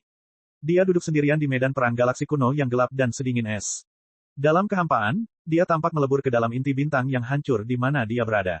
Periode waktu yang tidak diketahui telah berlalu. Kulit dan dagingnya mulai mengering, dan cincin mulai muncul di sekitar tulangnya seperti tanda misterius. Dia tetap tidak bergerak seperti sebelumnya, bahkan dengan vitalitasnya yang sepertinya terputus. Jika seniman bela diri lain melihatnya dalam keadaan seperti itu, mereka pasti akan terkejut, karena penampilannya saat ini mirip dengan kematian yang sebenarnya. Setelah beberapa waktu, kulit Lin Ming mulai mengelupas, berubah menjadi debu yang tersebar ke dunia. Namun, dari balik kulit tua ini, kulit kristal seperti bayi mulai muncul, penuh vitalitas, seperti musim semi baru setelah musim dingin. Seiring berjalannya waktu, vitalitas darah Lin Ming menjadi semakin bersemangat. Tubuhnya bagaikan materi surgawi yang paling sempurna, berkilau dengan cahaya yang cemerlang. Api kehidupannya adalah kobaran api yang berkobar, dipenuhi dengan kekuatan yang dahsyat. Setiap nafas yang dia hirup sepertinya menyebabkan energi esensi dunia berjatuhan, dan jika energi esensi ini dikumpulkan, energi esensi ini dapat disuling menjadi obat ajaib yang berharga. Selama proses pencerahan, tanda keberadaan di dalam tubuhnya semakin menyatu dengannya, memungkinkan dia mengalami transformasi hidup dan mati. Pertama, vitalitas tubuh fananya terputus, dan saat dia berada di ambang kematian, kehidupan baru muncul. Lin Ming membuka matanya. Di galaksi gelap tak berujung, kedua matanya tampak bersinar seperti bintang kembar. Punggungnya terbang ke atas dan seluruh tubuhnya telanjang. Namun, dia masih menghela nafas dengan emosi sambil menggelengkan kepalanya. Sayang sekali, saya hanya memiliki tanda kehidupan dan kematian serta 4 halaman emas. Saya tidak memiliki kitab suci lengkap maupun kitab hitam, halaman emas melambangkan kehidupan kitab suci dan kitab hitam melambangkan kematian. Tanpa melihat kitab kematian, mustahil bagi saya untuk memahami kematian secara ekstrim. Setelah memahami prinsip-prinsip kali ini, pemahaman Lin Ming terhadap makna hidup dan mati yang terkandung dalam kitab suci telah mencapai tingkat yang baru. Jika dia bisa menyatu dengan buku hitam dan menyadari sepenuhnya konsep kematian, maka itu tidak akan semudah melepaskan kulit lamanya. Sebaliknya, dia bisa membiarkan tubuhnya membusuk, daging dan tulangnya hancur total. Itu adalah kematian yang sebenarnya. Dan ketika kematian mencapai titik ekstrim, dia dapat menggunakan halaman emas kehidupan untuk menjalani kelahiran kembali setelah kematian. Dia akan bersinar dengan vitalitas terkuat dan membentuk kembali tubuh fana untuk mendapatkan kehidupan baru. Ini sama dengan dilahirkan kembali. Dengan kata lain, reinkarnasi. Bahkan usia kerangkanya pun akan berubah, ini benar-benar mengubah aturan langit dan bumi. Inilah asal mula seni reinkarnasi agung yang dikembangkan Zheng Mei. Setelah menjalani siklus kematian dan kelahiran kembali, itu sama saja dengan bereinkarnasi melalui samsara satu kali. Setelah itu, jika seseorang dapat menyatukan jiwa kekal maka mereka dapat mengembangkan hukum kehidupan kekal dan hidup selamanya di dunia. Itu adalah kitab suci yang lengkap. Buku hitam, saya sangat ingin melihatnya. Lin Ming berpikir dengan sedikit penyesalan. Jika dia bisa mengolah buku hitam dan buku emas, maka setiap reinkarnasi akan mendorong kekuatannya ke batas yang baru. Sayangnya, dia tidak akan pernah bisa mendapatkan buku hitam itu. Bahkan jika dia memintanya dari Zheng Mei, dia tidak akan bisa meminjamkannya padanya. Poin kuncinya di sini adalah Zheng Mei juga tidak memiliki buku hitam itu, karena buku hitam itu ada di tangan Kaisar Jiwa. Mungkin buku hitam ini adalah kesempatan keberuntungan terbesar dalam hidup Kaisar Jiwa. Bagaimana Kaisar Jiwa bisa dengan sopan memberikan kesempatan keberuntungan terbesar dalam hidupnya kepada orang lain? Dari semua yang dimiliki Lin Ming, hanya nilai Magic Cube yang melebihi nilai buku hitam. Tapi ingin menukar Magic Cube secara alami adalah hal yang mustahil. Tak berdaya menggelengkan kepalanya, Lin Ming melambaikan tangannya. Kekuatan keberadaan yang tak ada habisnya terkondensasi di tubuhnya, membentuk jubah panjang berwarna ungu muda. Dia memanggil Ruby yang menyembunyikan dirinya di dalam tubuhnya. Kemudian, mereka meninggalkan medan perang galaksi. Dia berpikir bahwa jangka waktu yang lama telah berlalu sejak pencerahannya. Mungkin Akashic Dream Battlefield telah dibuka dan ditutup beberapa kali. Lin Ming meninggalkan medan perang kuno dan juga meninggalkan hutan. Dia ingin mencari seseorang untuk bertanya kapan pintu masuk Akashic Dream Battlefield akan dibuka. Pada saat ini, pikiran Lin Ming bergerak dan dia membeku di tempatnya. Tidak terlalu jauh, dia bisa melihat sebuah danau. Danau ini indah seperti batu giok cair, dan yang aneh adalah tidak ada ombak sekecil apapun. Ini bisa disebut sangat damai, atau bahkan sampai pada titik kematian. Di sekitar danau tidak ada rumput, hanya pantai berbatu berwarna abu-abu. Seseorang sedang duduk di tanggul, dengan tongkat di tangannya saat dia memancing dari danau. Dari jauh, orang ini masih muda. Lin Ming melihat punggung pemuda ini, menatap untuk waktu yang lama.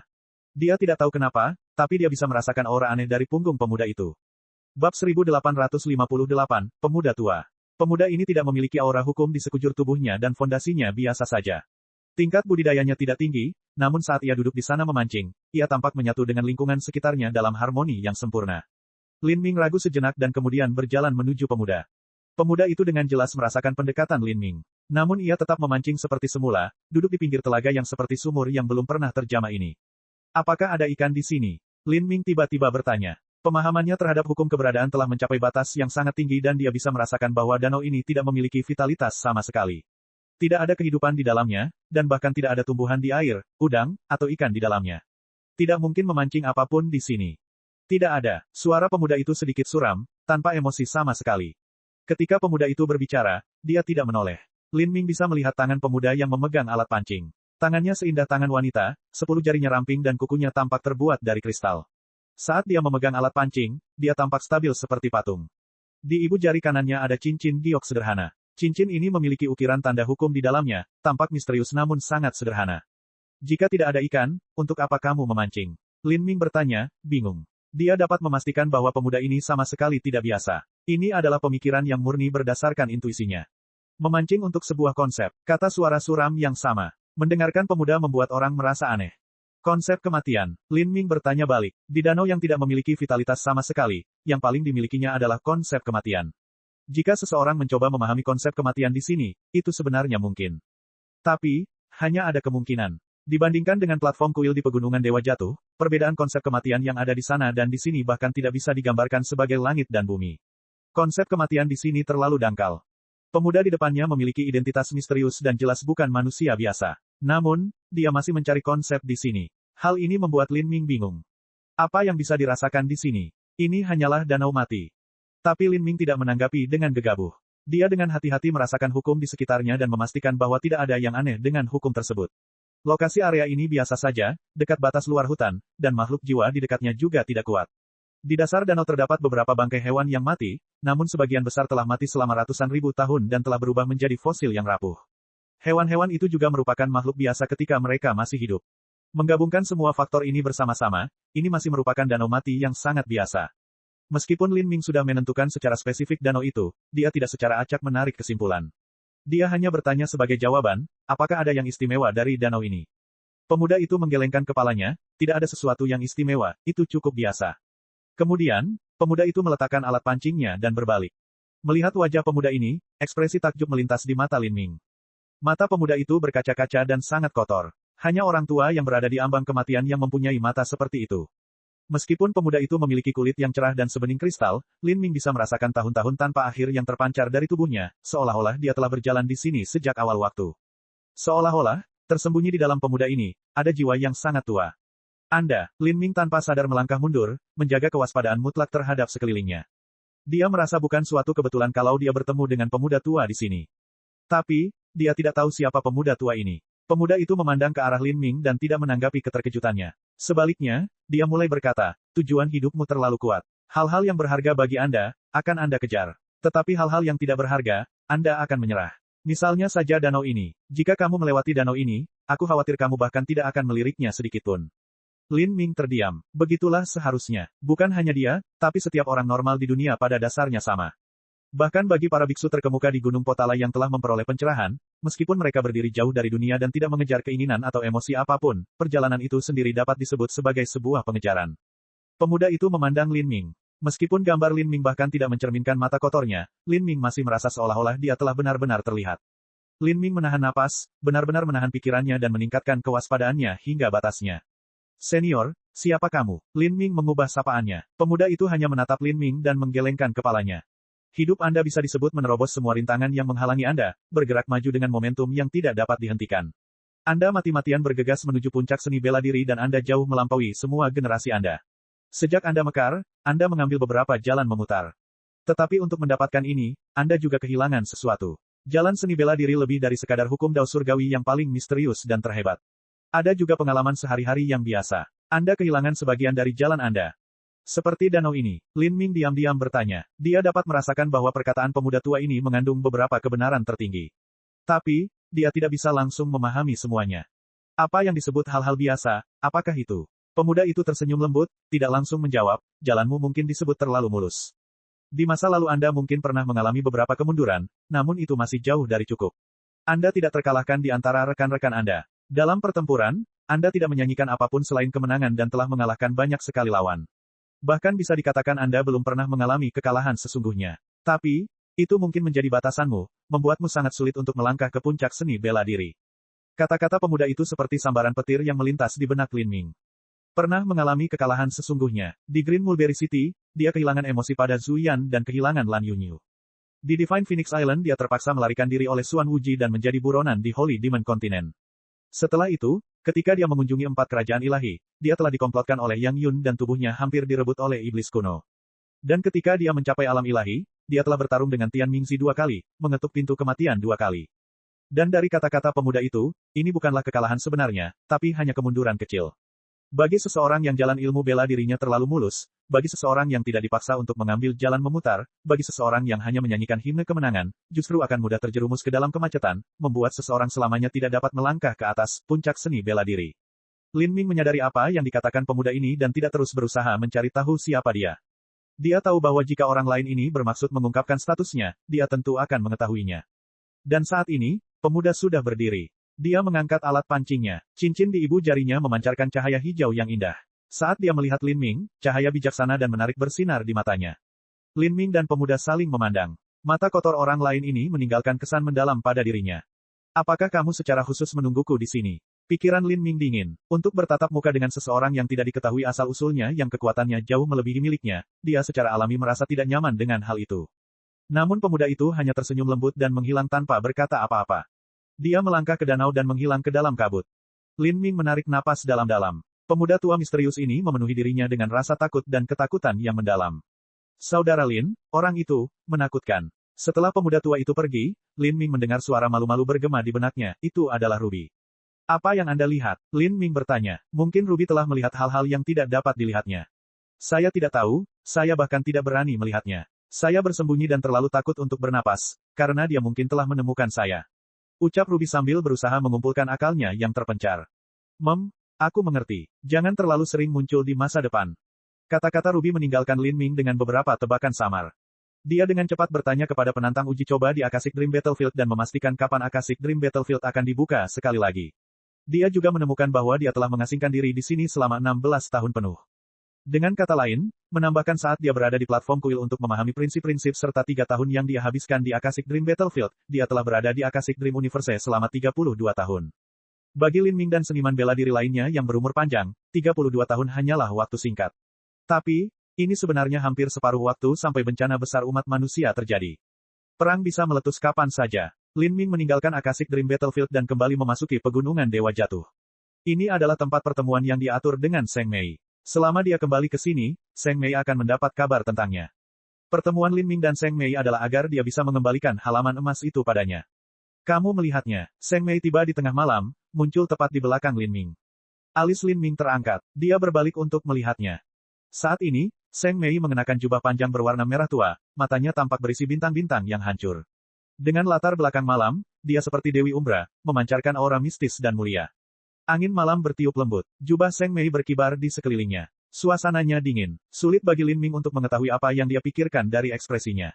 Dia, pemuda misterius itu. Pertanyaan Zheng Mei membenarkan dugaan Lin Ming. Tapi, konfirmasi ini membuat tulang punggungnya merinding. Keheningan Zheng Mei sama dengan menganggukkan kepalanya.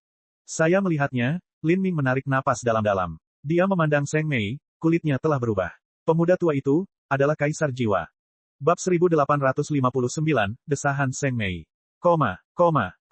Pertanyaan Zheng Mei menyiratkan bahwa dia tahu siapa pemuda misterius itu. Tapi seseorang yang dikenal Zheng Mei yang sangat kuat sehingga Lin Ming tidak bisa memahaminya sama sekali, dan yang juga membuatnya merasa takut dan khawatir, Lin Ming tidak bisa memikirkan orang lain selain Kaisar Jiwa. Ya, Zheng Mei perlahan mengangguk. Dia tidak terkejut bahwa Lin Ming bisa menebak identitas pemuda itu. Kaisar Jiwa adalah orang yang memegang kendali penuh atas spirita dan 7 surga dari spirita. Meskipun para spirita memiliki banyak dewa sejati ini mengambil Kaisar Jiwa sebagai penguasa mereka. Terhadap karakter yang sangat dalam dan misterius ini, Lin Ming dipenuhi rasa takut. Jika dia tidak menemukan Ruby, dia seharusnya tidak menemukan Magic Cube. Lin Ming merasakan punggungnya basah oleh keringat dingin. Ketika dia bertemu pemuda misterius itu, Lin Ming telah mencoba yang terbaik untuk menahan setiap pikiran dan emosinya. Meski begitu, dia merasa seolah-olah dia telah benar-benar terlihat. Untungnya, kubus ajaib pada awalnya adalah alat ilahi tertinggi di alam semesta dan Ruby juga merupakan karakter yang sangat misterius yang bahkan dapat melihat melalui hukum yang ditinggalkan oleh pencipta kitab suci. Ini adalah dua eksistensi yang melampaui imajinasi orang lain. Jika mereka menyembunyikan auranya sebaik mungkin, wajar jika dewa sejati pun tidak dapat menemukannya. Selain itu, menurut apa yang dipelajari Lin Ming sebelumnya, Kaisar Jiwa seharusnya belum pernah melihat kubus ajaib sebelumnya. Kaisar Jiwa, mengapa dia ada di sini khusus untuk menemuiku? Lin Ming berpikir, terpesona. Tanpa ragu, Kaisar Jiwa sengaja menunggunya di tepi danau mati itu. Kaisar Jiwa mengatakan bahwa jalan Lin Ming terlalu mulus dan tidak kondusif baginya untuk mencapai puncak seni bela diri yang sebenarnya. Kata-kata ini telah meninggalkan kesan mendalam di benak Lin Ming, tapi dia tidak percaya bahwa Kaisar Jiwa ada di sana hanya untuk meninggalkan kata-kata ini dan membantu membimbing budidayanya. Saat Lin Ming berbicara, matanya menyala dan dia menatap Zheng Mei.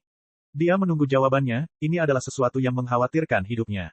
Kaisar Jiwa terlalu kuat. Meskipun umat manusia tidak memiliki konflik kepentingan dengan spirita saat ini, dan bahkan bisa disebut sebagai sekutu yang terhubung secara longgar, Lin Ming masih khawatir karena diperhatikan oleh sosok yang memiliki kekuatan tak terbayangkan dan dapat mengendalikan hidup atau matinya kapan saja. Zheng Mei menghela nafas, tidak menjawab. Lin Ming terus menatap Zheng Mei. Mengapa kamu menghela nafas? Aku menghela nafas atas takdirmu. Zheng Mei berkata pelan. Lin Ming menjadi semakin dingin. Mengapa kamu mengeluh tentang takdirku? Zheng Mei menggelengkan kepalanya, tidak mengatakan apapun. Lin Ming juga terdiam. Setelah keduanya terdiam selama 1/4 jam, Zheng Mei tiba-tiba menatap Lin Ming, matanya berkilau seperti bintang.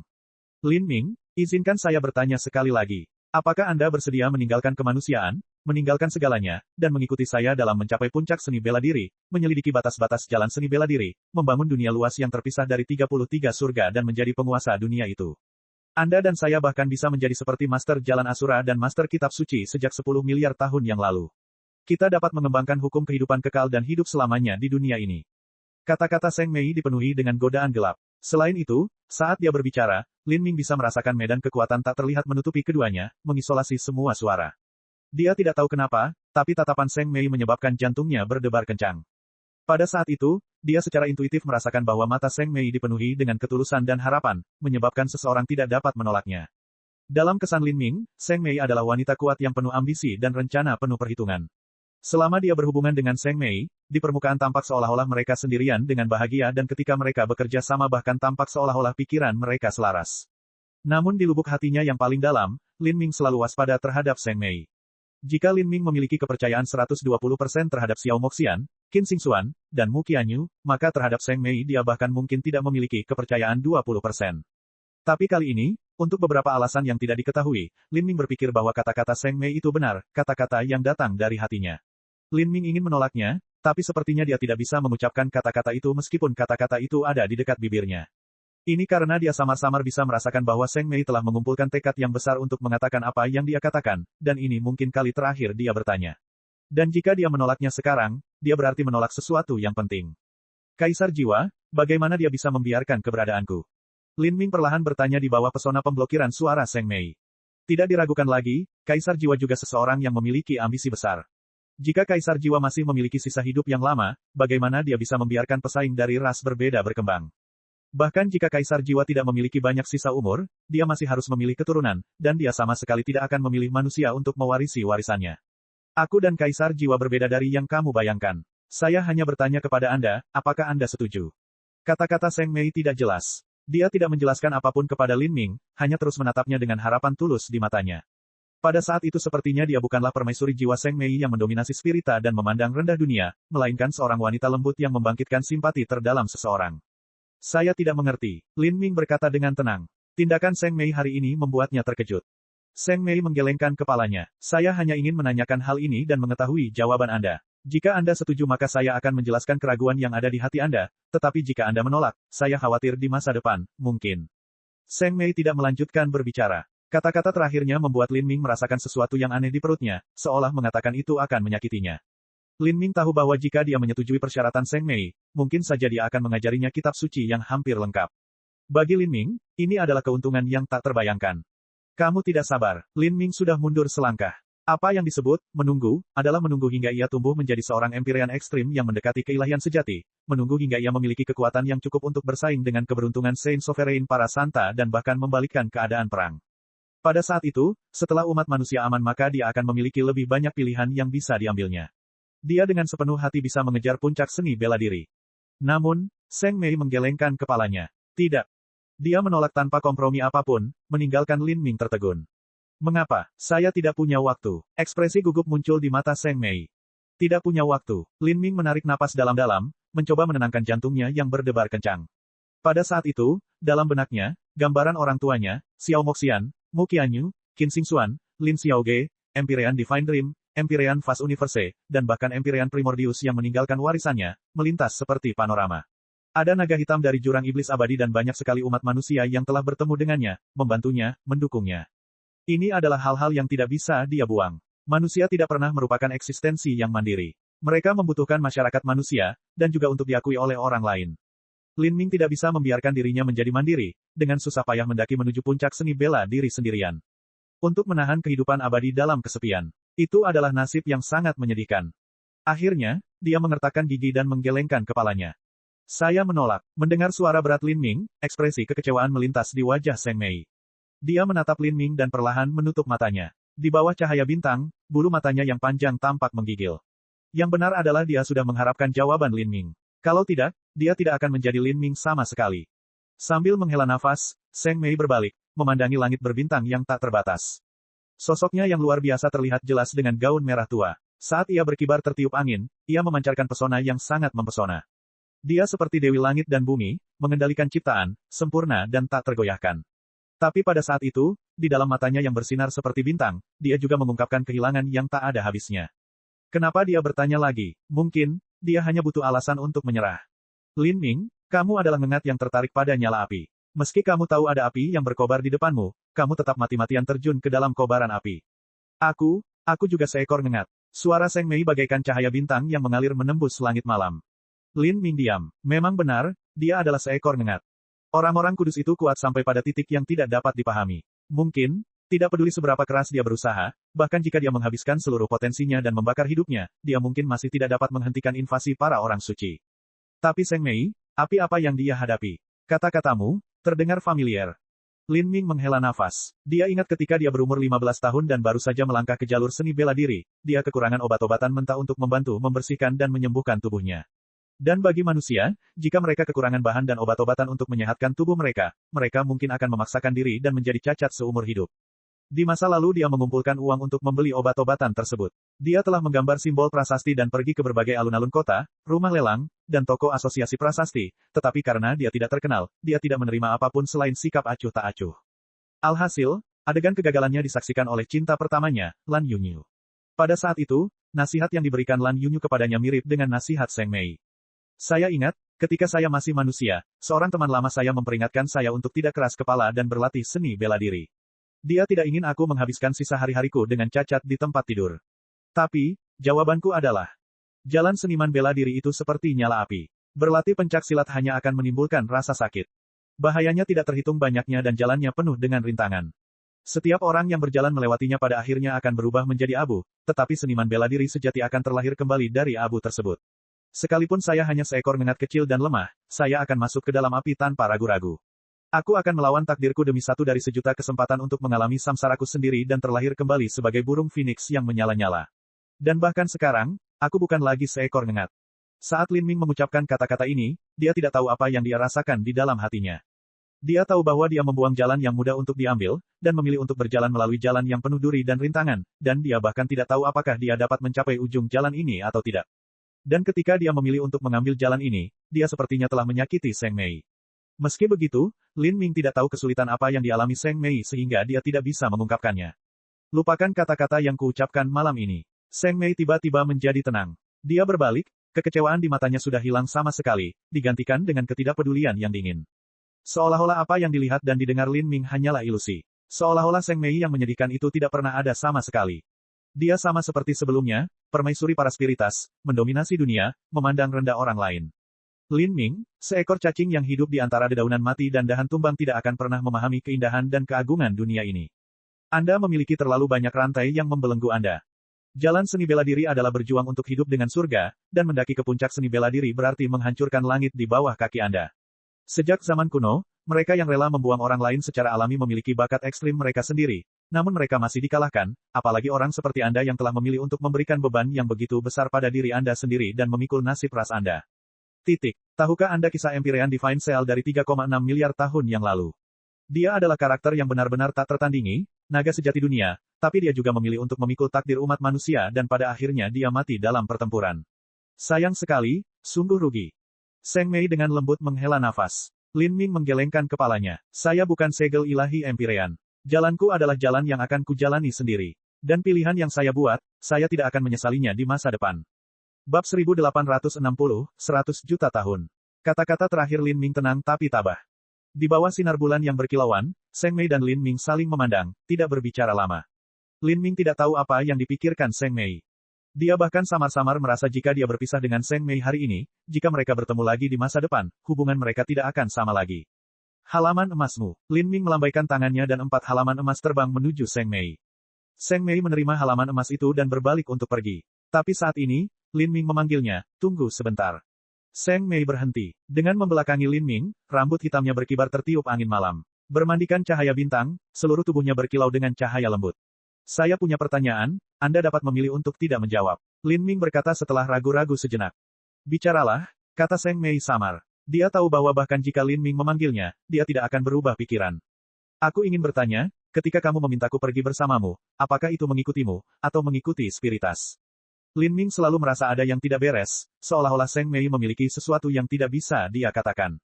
Setiap kali dia mengirimkan transmisi suara dia juga mengisolasi dirinya dari luar sehingga tidak ada yang bisa menguping.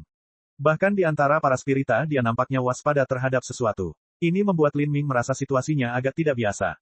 Karena dia tidak ingin para spiritas mengupingnya, maka itu berarti kata-kata yang diucapkannya pasti mengandung suatu rahasia. Seng Mei dengan acuh tak acuh berkata, kamu sudah menolak, jadi apa artinya menanyakan pertanyaan lain? Mengikutiku atau mengikuti spiritas, apakah ada bedanya? Ya, aku ingin tahu. Jawaban Lin Ming tegas. Seng Mei tiba-tiba berbalik, tatapannya yang dalam dan diam terfokus pada Lin Ming, pupil matanya bersinar seperti permata hitam. Saat kedua pasang mata bertemu, ketegasan di mata Lin Ming menyebabkan pikiran Seng Mei bergetar sesaat. Seolah-olah pada saat itu, hatinya yang awalnya beku mulai perlahan menghangat, lapisan es yang dia bentuk mencair seiring dengan kata-kata Lin Ming. Mengikutiku, transmisi suara Seng Mei bergema di telinga Lin Ming. Pergi ke suatu tempat bersamaku, tidak kembali ke alam ilahi, tidak kembali ke dunia jiwa, pergi ke suatu tempat selama 100 juta tahun, jauh dari badai bencana besar. Untuk membuang yang lainnya, itu adalah usulan yang konyol, bukan? Sebenarnya ketika aku bertanya padamu, aku sudah tahu itu tidak mungkin. Seng Mei menggelengkan kepalanya. Meskipun dia tahu itu adalah proposisi yang mustahil, dia masih meminta Lin Ming untuk melepaskan diri dari harapan liar terakhir di hatinya. Jika dia tidak memberikan segalanya dan berusaha mencapai semua yang diinginkannya, maka akan selalu ada penyesalan. Apa yang diinginkan Seng Mei bukanlah jawaban Lin Ming. Yang dia inginkan hanyalah, tidak meninggalkan penyesalan apapun. 100 juta tahun. Lin Ming menghirup udara dingin. Hidup selama ini, usianya baru 150 tahun. 100 juta tahun adalah rentang waktu yang tidak terbayangkan. Bahkan sebagian besar orang Empyrean hanya hidup selama 100 juta tahun. Dan jika Seng Mei mengusulkan agar mereka pergi bersama selama 100 juta tahun, itu sebenarnya mengakui bahwa dia dan Lin Ming akan mampu menembus keilahian sejati. Dan nyatanya, kebenaran hal ini tidak perlu diragukan lagi. Mengapa? Lin Ming bingung. Apakah tempat ini berada di suatu tempat di 33 surga? Atau apakah itu terpisah dari 33 surga? Agar seorang jenius bisa berkembang, mereka membutuhkan tahapan yang lebih luas. Dia tidak percaya bahwa tinggal di satu tempat selama 100 juta tahun akan membantu meningkatkan budidaya seseorang. Jadi mengapa Seng Mei membuat pilihan ini? Kamu tidak perlu mengetahuinya, kata Seng Mei, tanpa niat menjelaskan lebih jauh.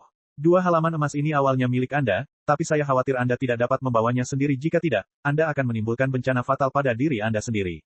Saat ini kamu terlalu lemah untuk melindungi mereka. Ini adalah kompensasimu. Seng Mei melambaikan tangannya dan sebuah batu giok emas terbang ke tangan Lin Ming. Saat Lin Ming melihat slip batu giok ini, hatinya bergetar. Slip giok ini adalah kompilasi dari 10 halaman emas.